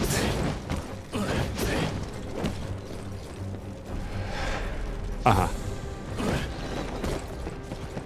Da gibt es also nichts und auf der Seite auch nicht. Okay, da müssten wir eh da einer. Fuck, das ist der Boss von dem Gebiet.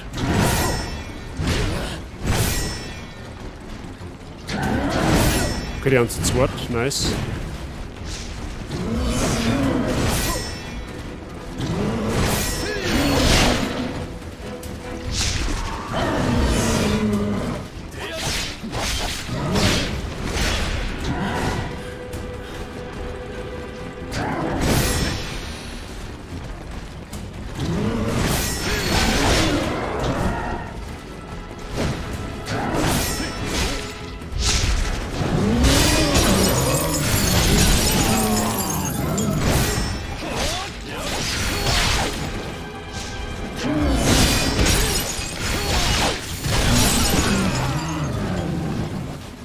Und wenn es zu dritt kommt, macht es mir wahrscheinlich auch nicht so viel aus.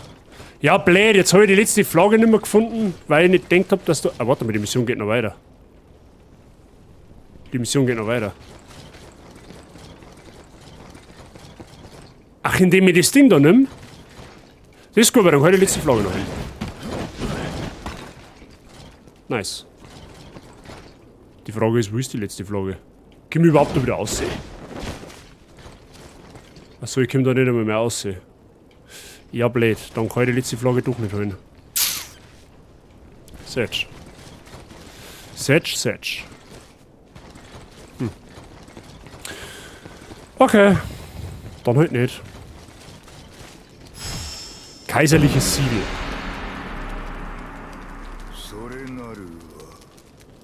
Wo kommst du jetzt her? 伝国の玉璽よくぞ取り戻した。さあ玉璽はわしが預かろう。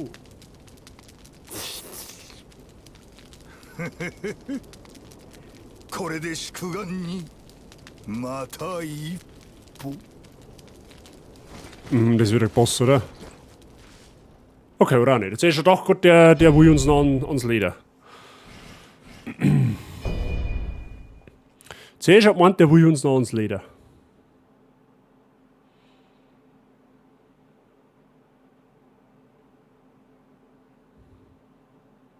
Gut, dann machen wir noch weiter mit der Hauptmission. Haben wir noch ein bisschen Zeit. Tatsächlich. Die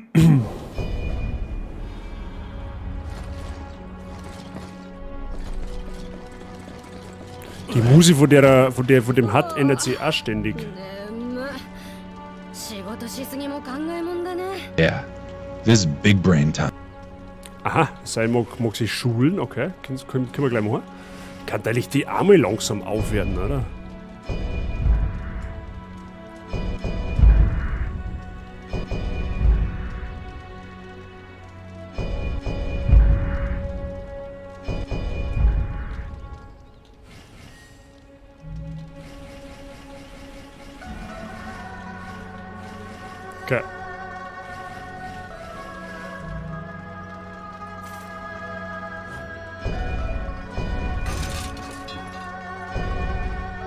Haben wir schon lange nicht mehr gehört? Ja, durchaus.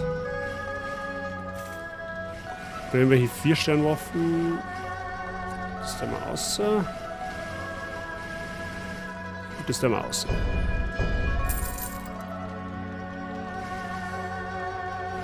Okay.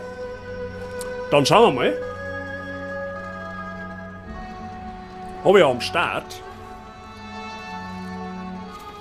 Und zwar, um was geht's denn heute? Mal gucken. Letztes Mal haben wir uns über Call of Duty unterhalten.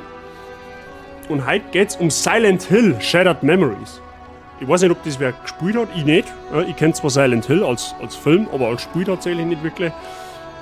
Aber heute geht's um Silent Hill. Und zwar gibt man in das Telefon aus Silent Hill Shattered Memories die zum Release des Titels gültige Nummer des Kundendienstes von Konami ein, in Klammern 2208330, sagt einem der Kundenservice, dass man von Silent Hill aus anruft und dem Spieler nicht mehr zu helfen sei. Ja, sie glaube ich. Okay. Aber auch interessant. Gibt man in das Telefon aus Silent Hill Shattered Memories die zum Release des Titels gültige Nummer des Kundendienstes von Konami ein, sagt einem der Kundenservice, dass man von Silent Hill aus anruft und dem Spieler nicht mehr zu helfen sei. Ah, spooky. Aber ich finde sowas sind geile Easter Eggs. Das sind wirklich coole Easter Eggs, die sie sich da einfallen lassen haben. Da müssen wir jetzt gleich einen Marker setzen. Ich habe keinen Stift getan, das kann man merken. Muss ich mir noch markieren, dass wir das nicht wiederholen. Ne? Weil ich habe jetzt da immer so Kringel erinnert, von dem, was ich vorgelesen habe. Dann kommt es nicht zu doppelten Vorlesungen, sage ich jetzt mal. Mal schauen, was kommt denn da als nächstes? Ja, schön. Ich hoffe, Bildungsstream war wieder am Start und hat irgendwas gebracht. So, der wir da noch weiter.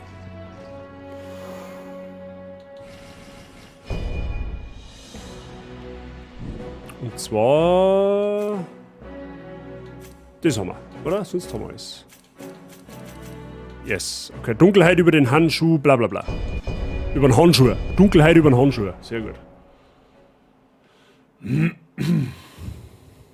Ich habe jetzt auch übrigens die Sound-Alerts von den Kanalpunkte-Belohnungen ein bisschen nach oben geschraubt, damit man es ein bisschen besser hört. Also ich hoffe mir, dass man das jetzt besser hört wie die vergangenen Male. Außer am Breselfetzen, der war von Haus aus schon so laut.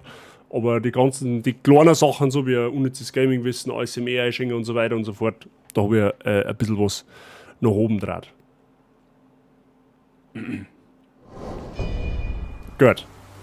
Da haben wir 6 Haupt- und 8 kleine Flaggen. Und da ist wieder Scheiße. War sehr angenehm. Perfekt.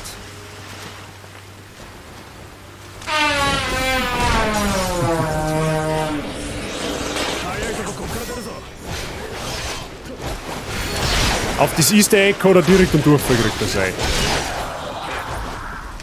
Jetzt sind wir zu zweit von Haus aus. Ist dieser Giftsumpf da oder was? Soll ich aufpassen. Ja, merke schon. Der ist so deppert gut, ja schon, oder?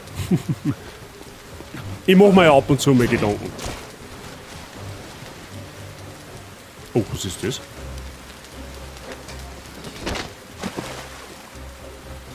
Achso, dann fährt das Boot da weiter, oder was?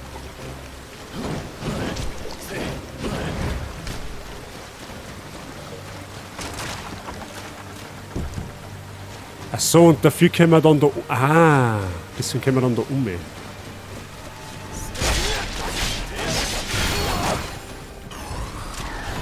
Okay. So in etwa hat sich mein Bresel... Achso, willst du dieselbe Nummer bringen wie ich im Krankenhaus? Hat es funktioniert wenigstens? Sag mal bitte, dass das funktioniert hat. Dann flippe ich aus. Dann lassen wir das patentieren, das garantiere ich dir.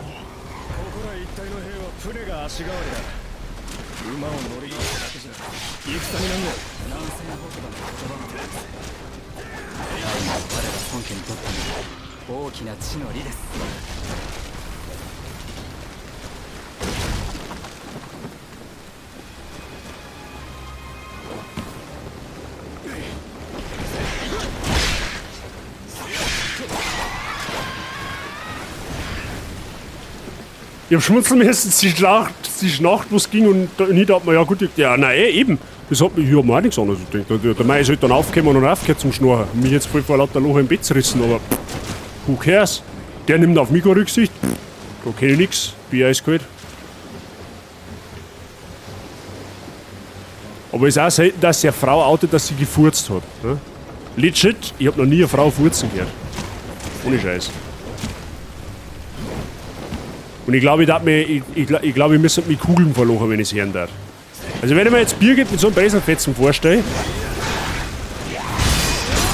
weiß ich glaube, ich brauche eine Sauerstoffzeit, weil ich vor lauter Loch nicht mehr schnaufen kann.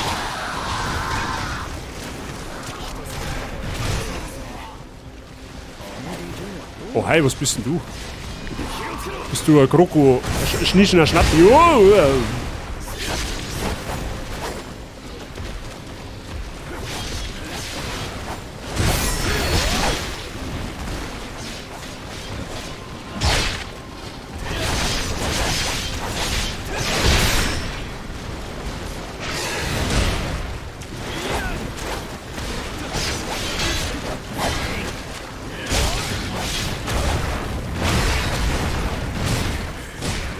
Au. Okay, den habe ich nicht kennt.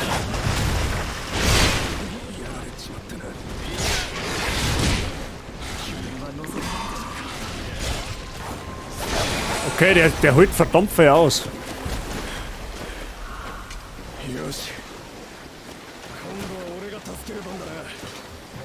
Bei Luke und die Tagesordnung, ne? Glaubt mir, so lustig ist die Idee, der Sauerstoffzelt hätte ich auch schon ein paar Mal gebraucht, aber. Okay,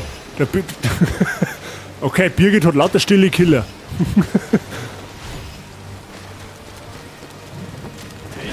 Tim Thaler hat auch seinen Furzen verkauft. Heißt bloß immer, es sei. Okay.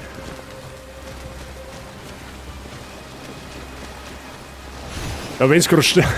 Okay, doch keine stille Killer. Beziehungskrieg wegen Furzen. Also ich hab das einmal gewagt, ja, vor meiner Freundin zum Furzen. Das ist für meinen Bauch nicht so gut ausgegangen. Laute Artillerie. Sie kündigt den Weltuntergang quasi an. Perfekt.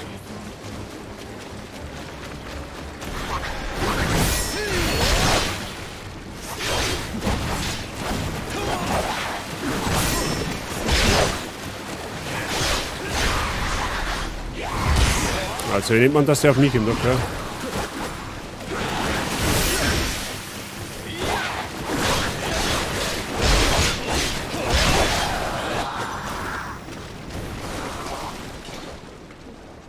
Ihr lacht so lang, machen wir einen Arsch ab. Ja, das glaube ich so eng, da ich gerne mal im Wohnzimmer sitzen sehen.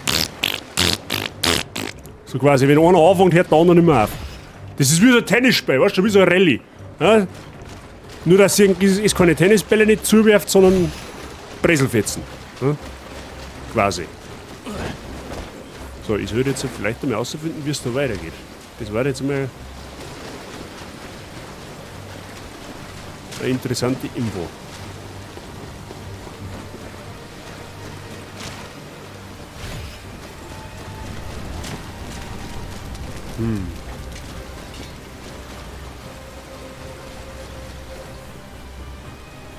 Okay. Ja, so kannst du dir das vorstellen, aussauber. Schön. Ah, da hinten geht's auch her. Warte mal, Moment.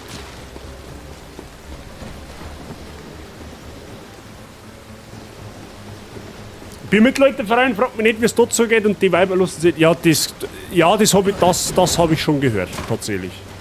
Sowas habe ich schon gehört.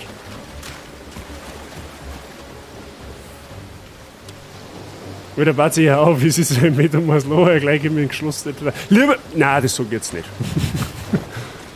Ist eh recht, wenn er da Zeit ein bisschen vertreiben kann. Ja? Wie kommt denn ich jetzt da um? Ich noch mal ein bisschen um. Ach, da geht der Treppen auf, da schon her.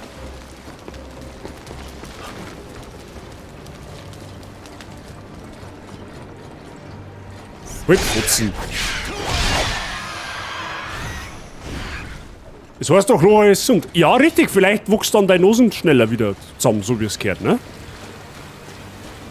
Mal, musst du, ja, hab ich der. Irgendwie ist der, warum leicht der? Achso, der leichter ist,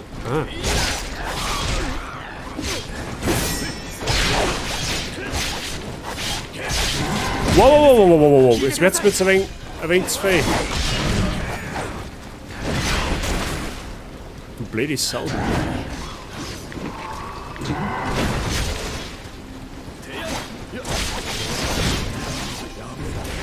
Der ist raus.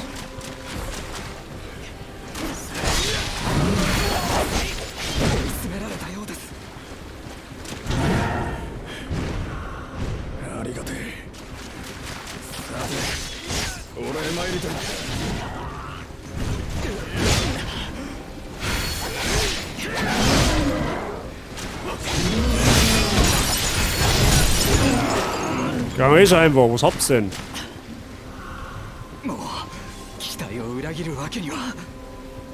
Aber nicht, wenn du Angst hast, dass gleich Blut rauskommt. Ah, so weit rennen wir's nicht. Tu dir nicht ruhig.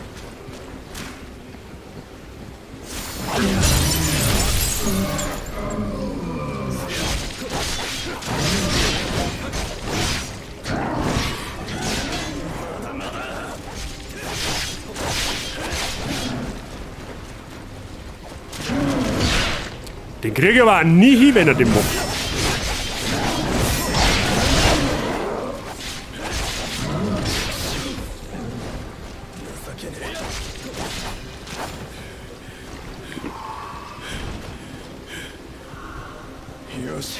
Ja. Den großen Holzhammer, ja, perfekt.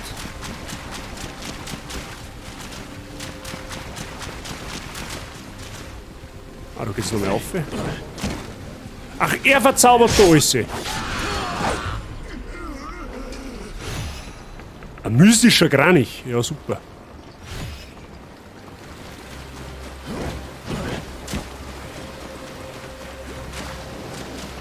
Ah, da können wir zu dem Boden mit. Perfekt. Irgendwie habe ich aber auch noch keine Flagge nicht gefunden, gell? Nur mal so nebenbei bemerkt. Okay, nevermind.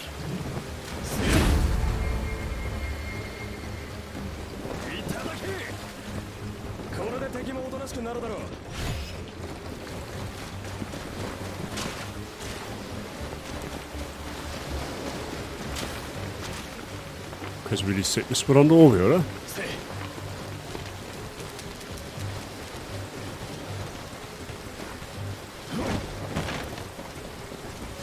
Wer du los und der zupfte.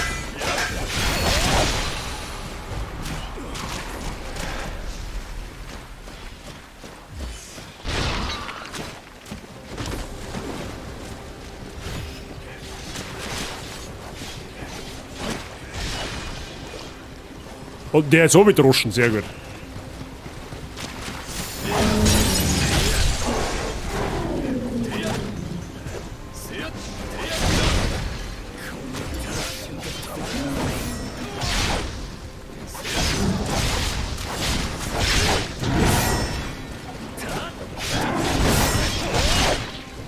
Sehr gut, Feuer, der Feuerschaden, das ist so brutal, was der Schaden macht.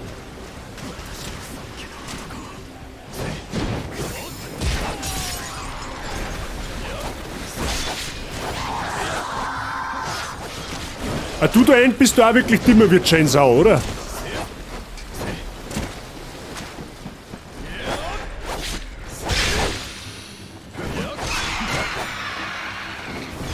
Da haben wir mal eine kleine Flagge, immerhin.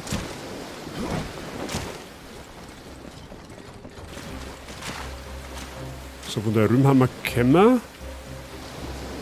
So, und das Boot ist jetzt dann da. Das heißt, haben wir jetzt. Oh, warte mal, da ist was. Da hat's etwas. Da hat's was. Achso, das ist jetzt der Shortcut da. Okay, alles klar.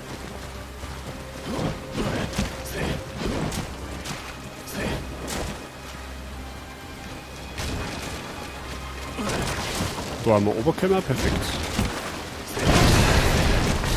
Das war so klar.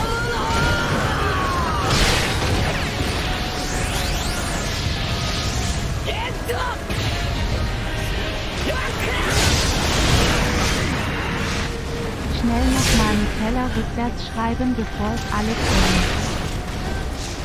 Was? Schnell nochmal Nutella rückwärts schreiben, bevor es alle tun. Alle tun, ja. Aha.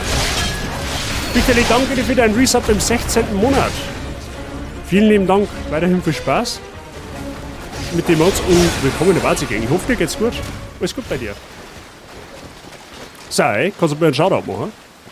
Wenn du noch da bist. Zufällig.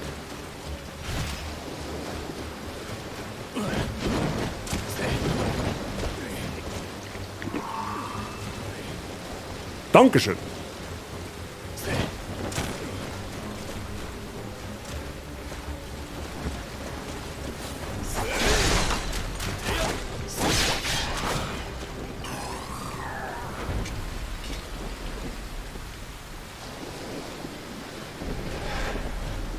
Wo denn? Du Arschkeibe da hint.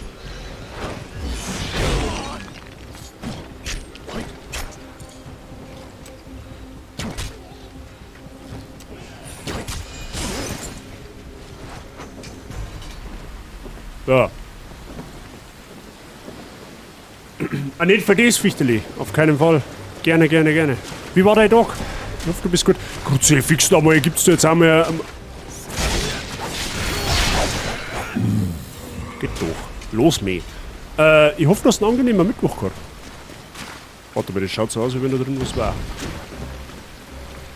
Kann man nicht von der Seite öffnen, dann muss man von oben rein. Höchstwahrscheinlich, oder?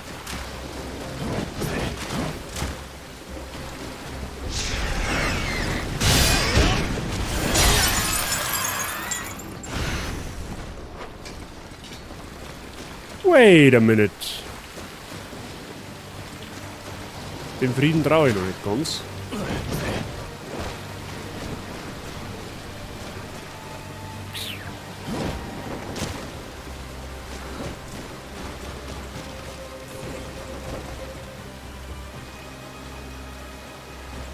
Okay, wie kommt man da rein?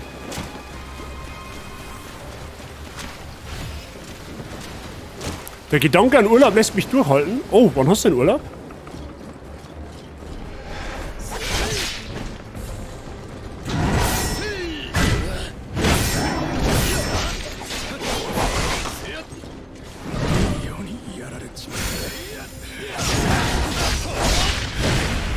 Au.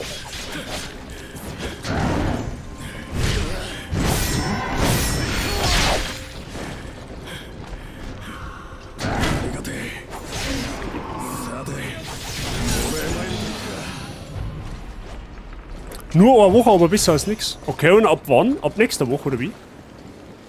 Da oben ist auf alle Fälle Flagge. Da geht's also mit einer. Da geht's nach oben. Ja, genau, voll dumm, aber du bist gut aufgekommen. Ah, perfekt.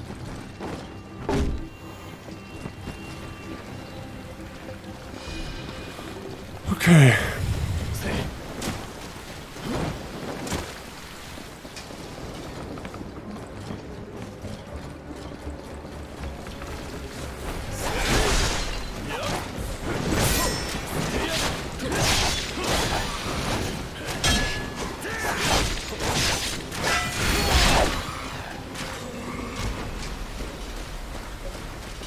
Da hinten ist ein Item, da können wir links rum. Da ist ein großer. Was ist Urlaub? Wer nicht kommt, hat frei.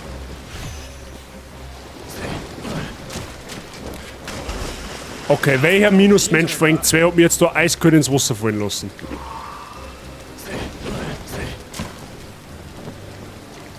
Ihr seid beide raus.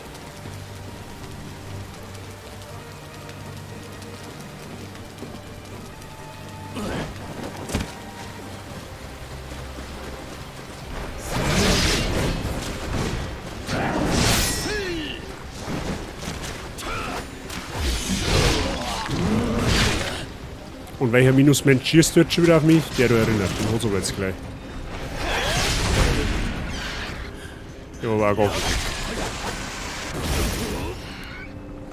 Nerv.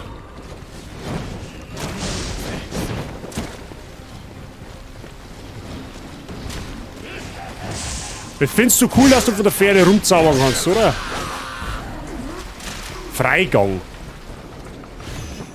Ja, aber dann hast du... Jeder hat sich seinen Urlaub verdient, möchte ich jetzt fast einmal behaupten, ne? Gibt keinen, der wo unverdient Urlaub hat. Für was soll man dann den da unten überhaupt machen? Will ich, dass wir auf das Ding da hinkommen, oder was? Das macht ja überhaupt keinen Sinn. So was Besonderes kann das eigentlich nicht sein.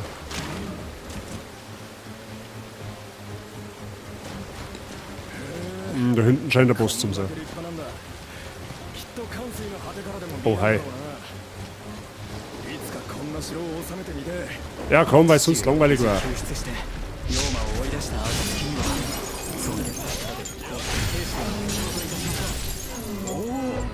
Perfekt. Kann jetzt tatsächlich mal eine Flagge gut brauchen mit 89.000 Elixier.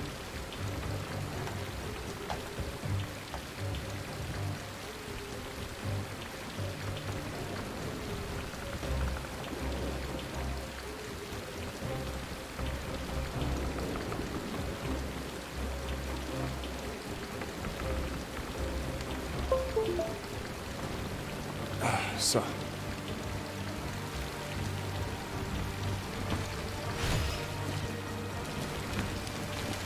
Irgendwie habe ich noch sehr wenig Flaggen gefunden bisher, ich weiß auch nicht, aber ich schaue mir eigentlich schon verhältnismäßig gründlich um.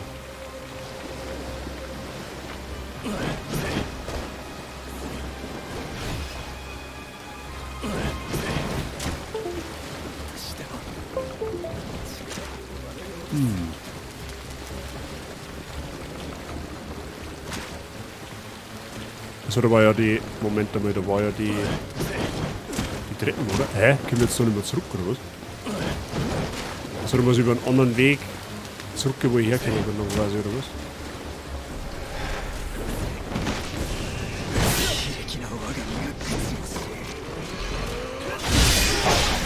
Bitte dein Scheiß.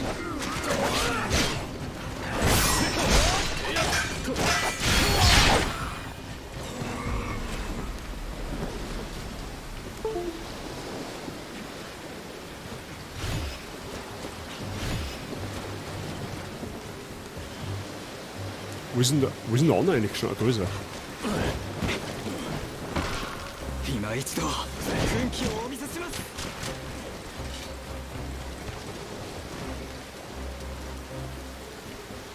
Ich bin mir nicht sicher, aber ich glaube, wir übersehen wir da einen Haufen. Irgendwie kommt mir das komisch vor.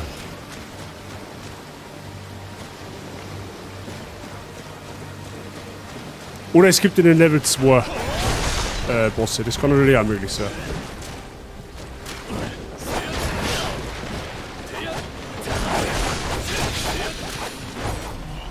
Okay.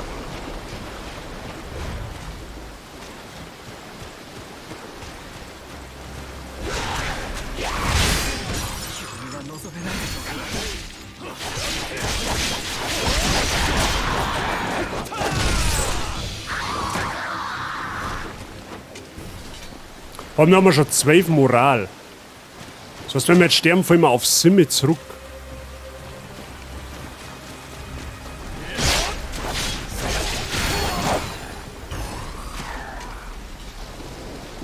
Ah.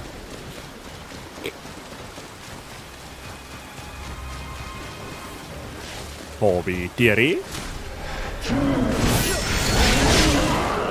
Den kann man aber auch nicht merken, dass der immer 2 macht.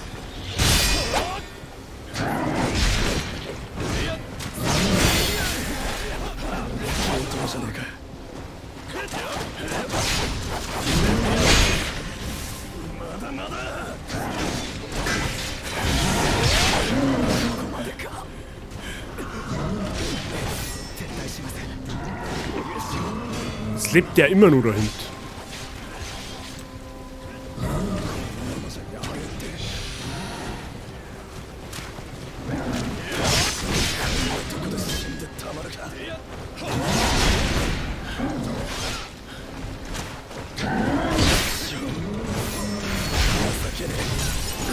Nee, war mal ab vom Hof. Der andere ist wahrscheinlich ins Wasser gefallen, okay.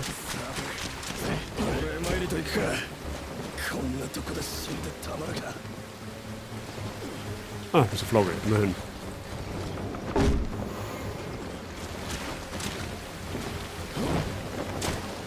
Ja, ich bin mir eigentlich fast sicher, dass wir das eine oder andere übersehen haben, weil das kann man so jetzt auch nicht vorstellen, dass das...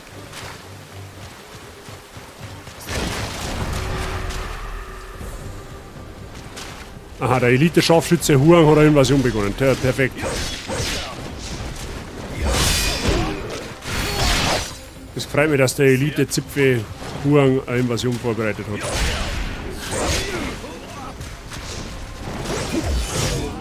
Ah, perfekt.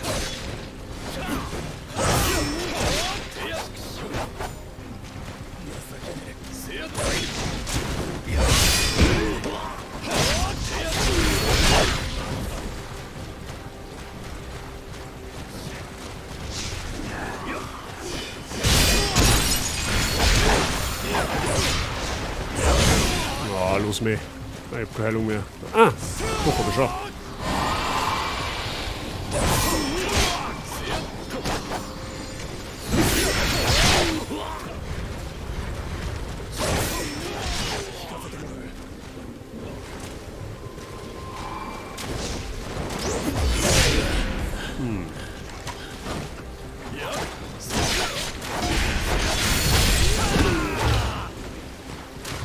Hit it.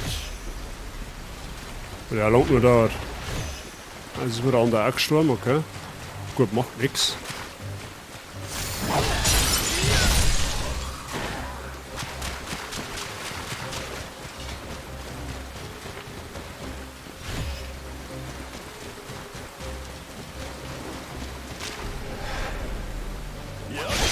Die sind aber teilweise wie unsichtbar.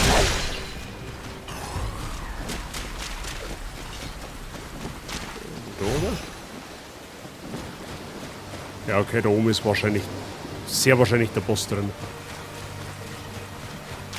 Da nimmt diese Flagge, perfekt.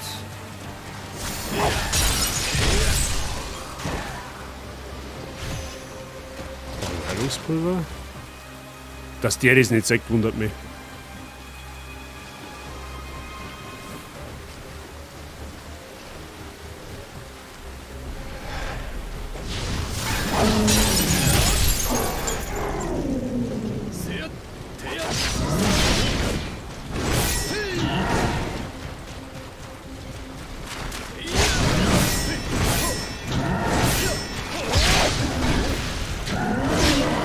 Muss jetzt so eher mit seiner scheiß Drachen und seiner scheiß Feuerbombe umeinander werfen.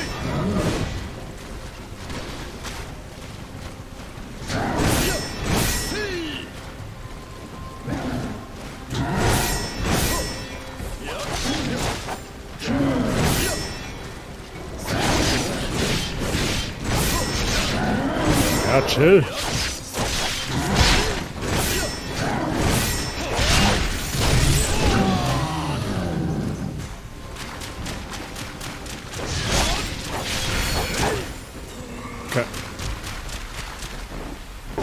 Wieder eine Flagge. Perfekt. Jetzt haben wir gut die Hälfte. Was heißt gut die Hälfte? Wir haben genau die Hälfte. Wollen wir nochmal da hinschauen?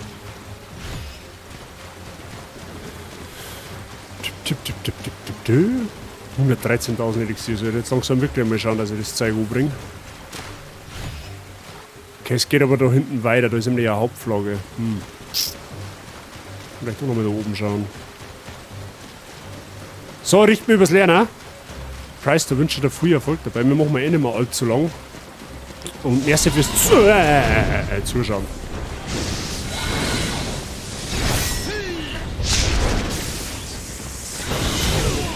Okay, den habe ich jetzt nicht können sehen. Schon wieder so ein Scheißviech da oben. Okay, I guess I'm dead.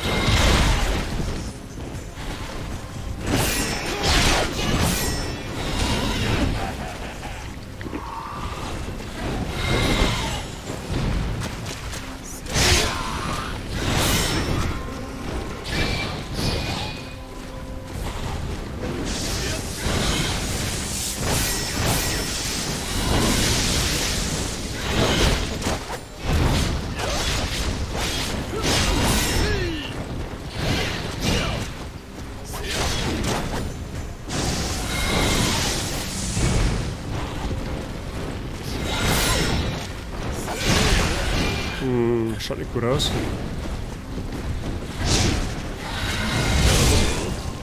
Yes.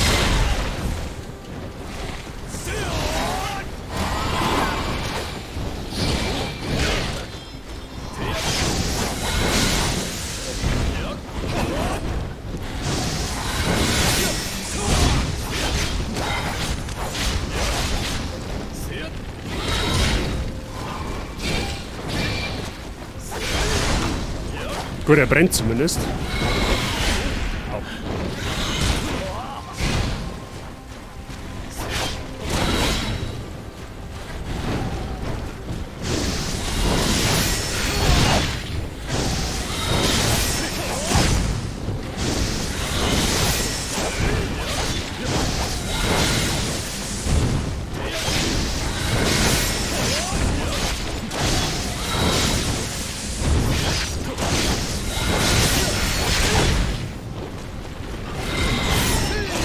Dem seine Haltung bricht aber auch nicht, gell, jetzt.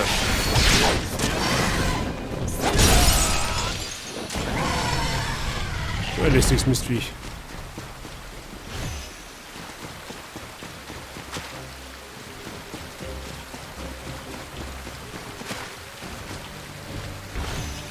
Rang 6 Stahl, okay, das hat sich direkt gelohnt. Ich traue mir da jetzt da fast gar nicht reingehen.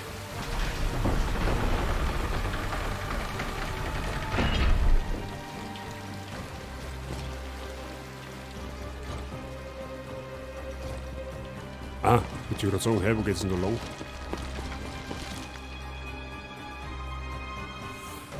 Mal lieber Melonen. Oh, das ist eine Flagge, perfekt.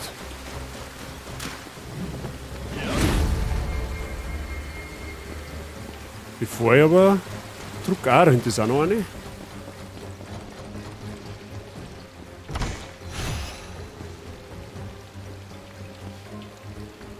Wie kann ich mein Gewicht runter machen, außer alles wegwerfen, was ich nicht brauche? Risu, indem du, oh, warte, wo kann er denn das? Sag ich dir gleich, da musst du einen gewissen Parameter skillen. Der verringert dein Ausrüstungsgewicht, beziehungsweise erhöht deine Last, die wo du tragen kannst. Zeige ich dir, Moment. Muss ich skillen.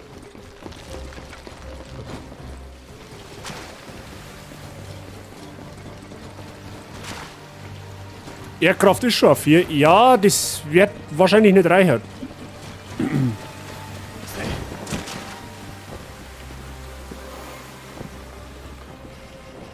Du hast ja da die Erdkraft und je höher die ist, also wenn du jetzt mal recht schaust, je weiter du die auflevelst, umso höher ist der Anteil an Rüstung, den du tragen kannst. Und die Rüstung, die haben halt unterschiedliches Gewicht. Da musst du eine gewisse Balance finden.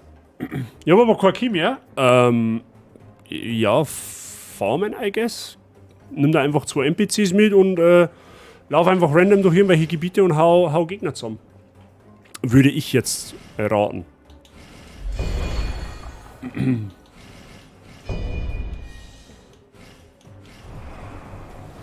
Okay. So, da rund in dem Innenhof war nämlich eine Hauptflagge. Da müssen wir noch mal retour gehen. Beziehungsweise da können wir dann wahrscheinlich sowieso hin.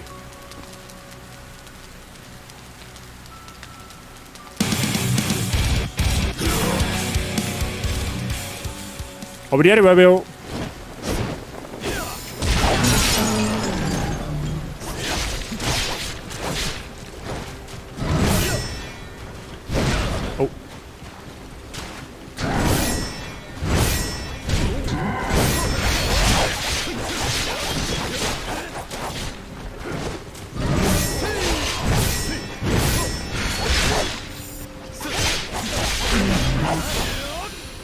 Was er da auch, Riso, was er da auch raten kann, ist, dich mit der Pariermechanik vertraut zu machen. Ja? Wenn du Parieren beherrschst, wirst du tatsächlich um einiges leichter.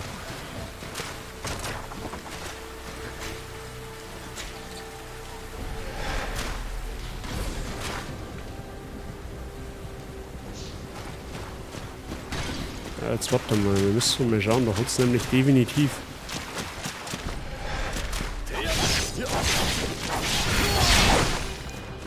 Okay.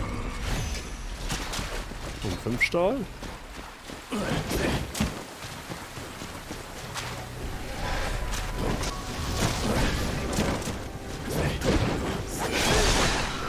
Easy.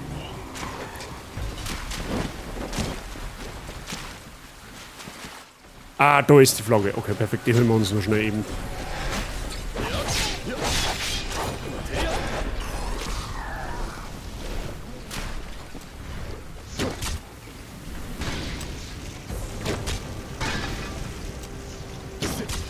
Okay, der stört uns jedenfalls nicht mehr.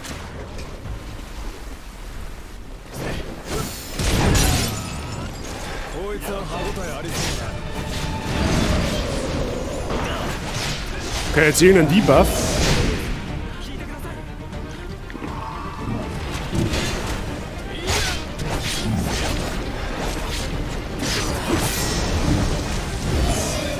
Wo kommst denn du jetzt her?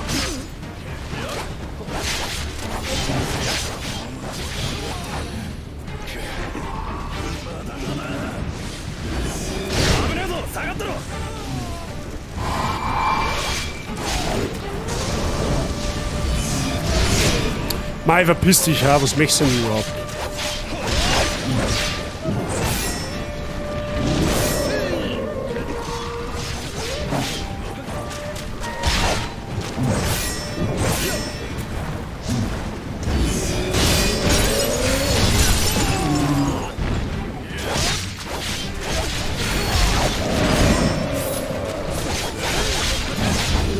Nice.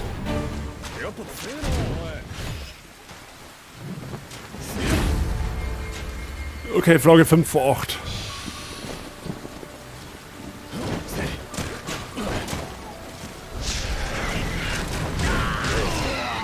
Hey, warum ist jetzt diese gegangen?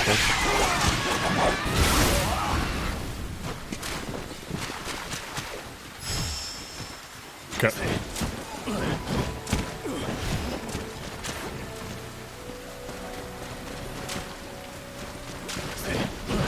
Wir müssen schnell einen Überblick verschaffen.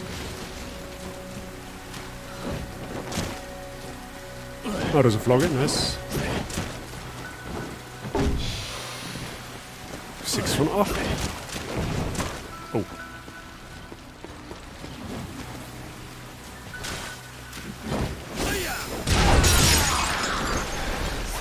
Oh, das ist wieder so eine rote.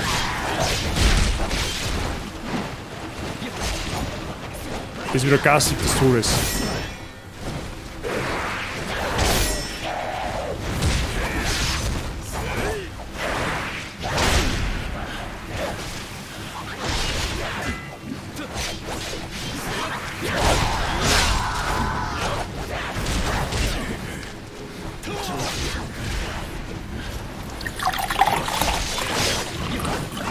Holen wir gleich Wifi, haben wir gleich fertig.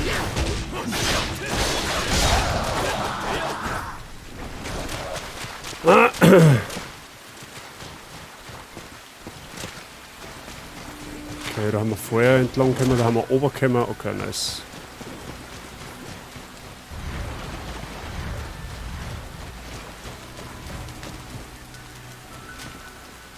Ja, passt. Perfekt. Dann machen wir da an der Stelle einen Cliffhanger. Dann weiß ich, wo wir nichts mehr weitermachen. This is big brain time. Und das auch noch einmal.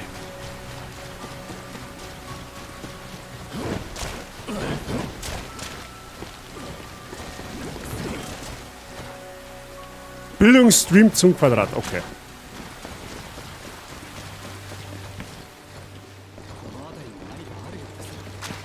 Hä? Bin jetzt doof? Wo ist denn die Flagge? Ach, da steht's. Also ein Blindgänger.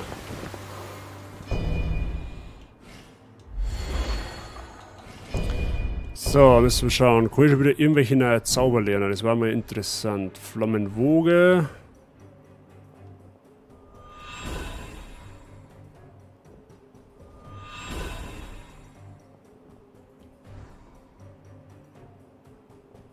Der ist nice. Ah, perfekt. Zauber festlegen, weil jetzt kann ich nämlich mein Setup eigentlich fast fertig machen.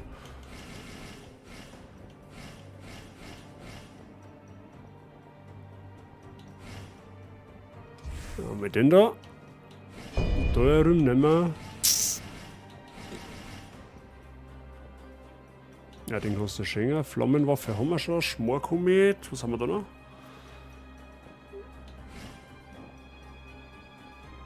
Tosende Flammenwelle. Perfekt. Gut, Freunde der Sonne. Und dann machen wir da an der Stelle heute einen Cut. Okay? Haben wir halt recht gut vorangekommen.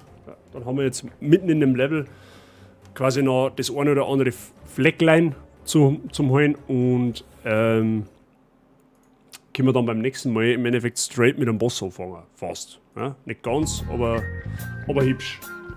So, jetzt kriegt der Sein nämlich schon sein Bildungsstream. Nummer 2 heute schon. Vorher ist es um Silent Hill gegangen. Jetzt geht es um Okami. Das ist ein Wii-Titel. Sagt man jetzt vom Namen her schon was. Selber gespielt habe ich es aber tatsächlich auch nicht. Schauen wir mal. Auf dem Cover der Wii-Version von Okami ist ein Wasserzeichen der Gaming-Website IGN zu sehen. Der Designer hat das Artwork von der Webseite übernommen und dabei vergessen, das Wasserzeichen zu entfernen. Okay. Also IGN, das ist so wirklich namhaftes Spielemagazin. Sollte man ein wenig vorsichtig sein, wenn das auf irgendein Logo ist. Also Name auf dem Cover der Wii-Version von Okami ist ein Wasserzeichen der Gaming-Website IGN zu sehen. Der Designer hat das Artwork von der Webseite übernommen und dabei vergessen, das Wasserzeichen zu entfernen. Bitte eine Geschichte. Kann einmal ganz böse nach hinten losgehen. Nice. Dankeschön für die lustige Unterhaltung heute. Ja, bitteschön, gern. Also es braucht sich da nicht bei mir bedanken. Ich mach das gern. Ja? Sehr, sehr gerne. Ja, heute war's generell ein bisschen ruhiger, aber das ist auch völlig fein. Das ist völligst fein. Hat Spaß gemacht. Ja, haben wir ein bisschen vorangekommen, haben wir das eine oder andere Bösslein zusammengepimmelt, haben wir das eine oder andere Viechlein umpimmelt. Das hat mir schon passt. Urheberrecht ist ein Arschloch, wenn du dich nicht auskennst. Ja, so nämlich. So. Was aber definitiv kein Problem nicht ist jetzt das ASMR-Einschenken. Ja, das kriegen wir jetzt auch noch schnell hin. Ja, das passt jetzt perfekt. Jetzt drücke ich meine Filter aus, die habe ich noch heraus, abgesehen von Lul. Und denke, ist das nicht aufgefallen? What the fuck? Okay. Und zwar, Wi-Fi, dein Timing. Was soll ich sagen?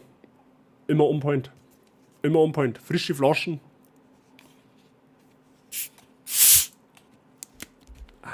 Ja, die sprudelt in der Flasche tatsächlich nicht ganz so gut. Ne? Aufpassen. Ja? Auch wenn der Stream gleich vorbei ist. Wahrscheinlich wird es noch zum Bieseln gehen müssen. Oder irgendwas zum Trinken holen. Eins von beiden. Du hast Paula als Spion eingesetzt. Naja, so wie die drin liegt, glaube ich nicht, dass die irgendwo spioniert. Aber okay. Na gut. Also, Freunde der Sonne, aufgemerkt. Ja, Headset, ich stecke dir auch gleich an. Chill doch mit der Ignierscheiben.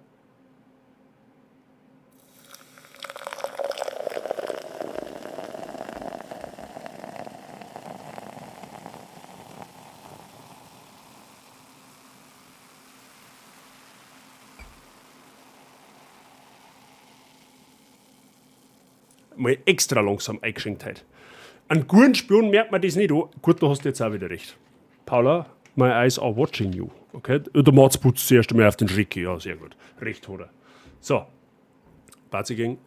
Prost auf euch. Wifi, merci, dass du an meine Hydration denkst.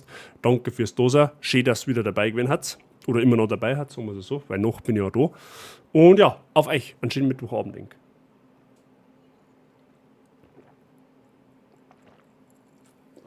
Zauberhaft. So. Werfen muss ich wieder an.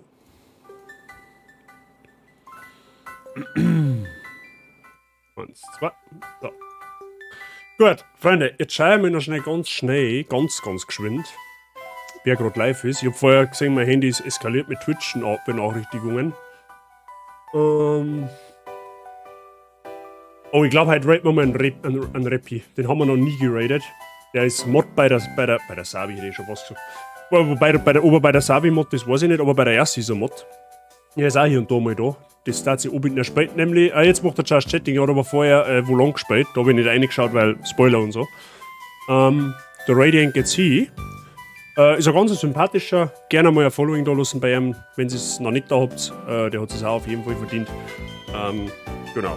Darfst auch bei mir gerne noch auf den Following drücken, falls du es noch nicht da hast und du das erste Mal da bist und dir das ein wenig gefällt, was ich da tue. Kostet nichts, darf mir schwer helfen. Machen wir langsam, ganz langsam einmal die 300 voll. Beziehungsweise fangen wir mal mit die 280 an. Da meine ich, warten wir schon ganz gut dabei. Mehr geschubst, mehr gut. Check außerdem meinen Discord aus, die Wifi posten wir gerade. Kriegst du alles mit, was mir und meine Streams so geht. Kannst dich mit mir und alle anderen Leuten darauf unterhalten über sämtliche Themen. Gerne einfach da mit draufschauen. Vielen lieben Dank. So, in diesem Sinne, Leute, ich sag merci fürs Zuschauen. Schön, dass du da warst. Hat mich gefreut. Hat Spaß gemacht. Wahrscheinlich nächster Stream am Sonntag ist aber noch nicht gewiss. Muss ich wieder von der Baustelle abhängig machen. Aber wenn, dann machen wir wahrscheinlich Sonntag wieder einen Frühschoppen. Mal schauen. Ich sage in Discord Bescheid, wenn ich was weiß. Okay? Der Raid-Command ist im Chat für Subs und für Non-Subs. Kopieren und beim Rappi einfügen. Und dann meine ich, kriegen wir das hin. Okay? In diesem Sinne, merci nochmal, Leute. Schön war es wieder, hat wieder Spaß gemacht. Ich wünsche euch einen schönen Mittwoch und viel Spaß beim Rappi. Okay? Vielen lieben Dank, für euch. Haut euch eine und bis wahrscheinlich zum Sonntag. Servus.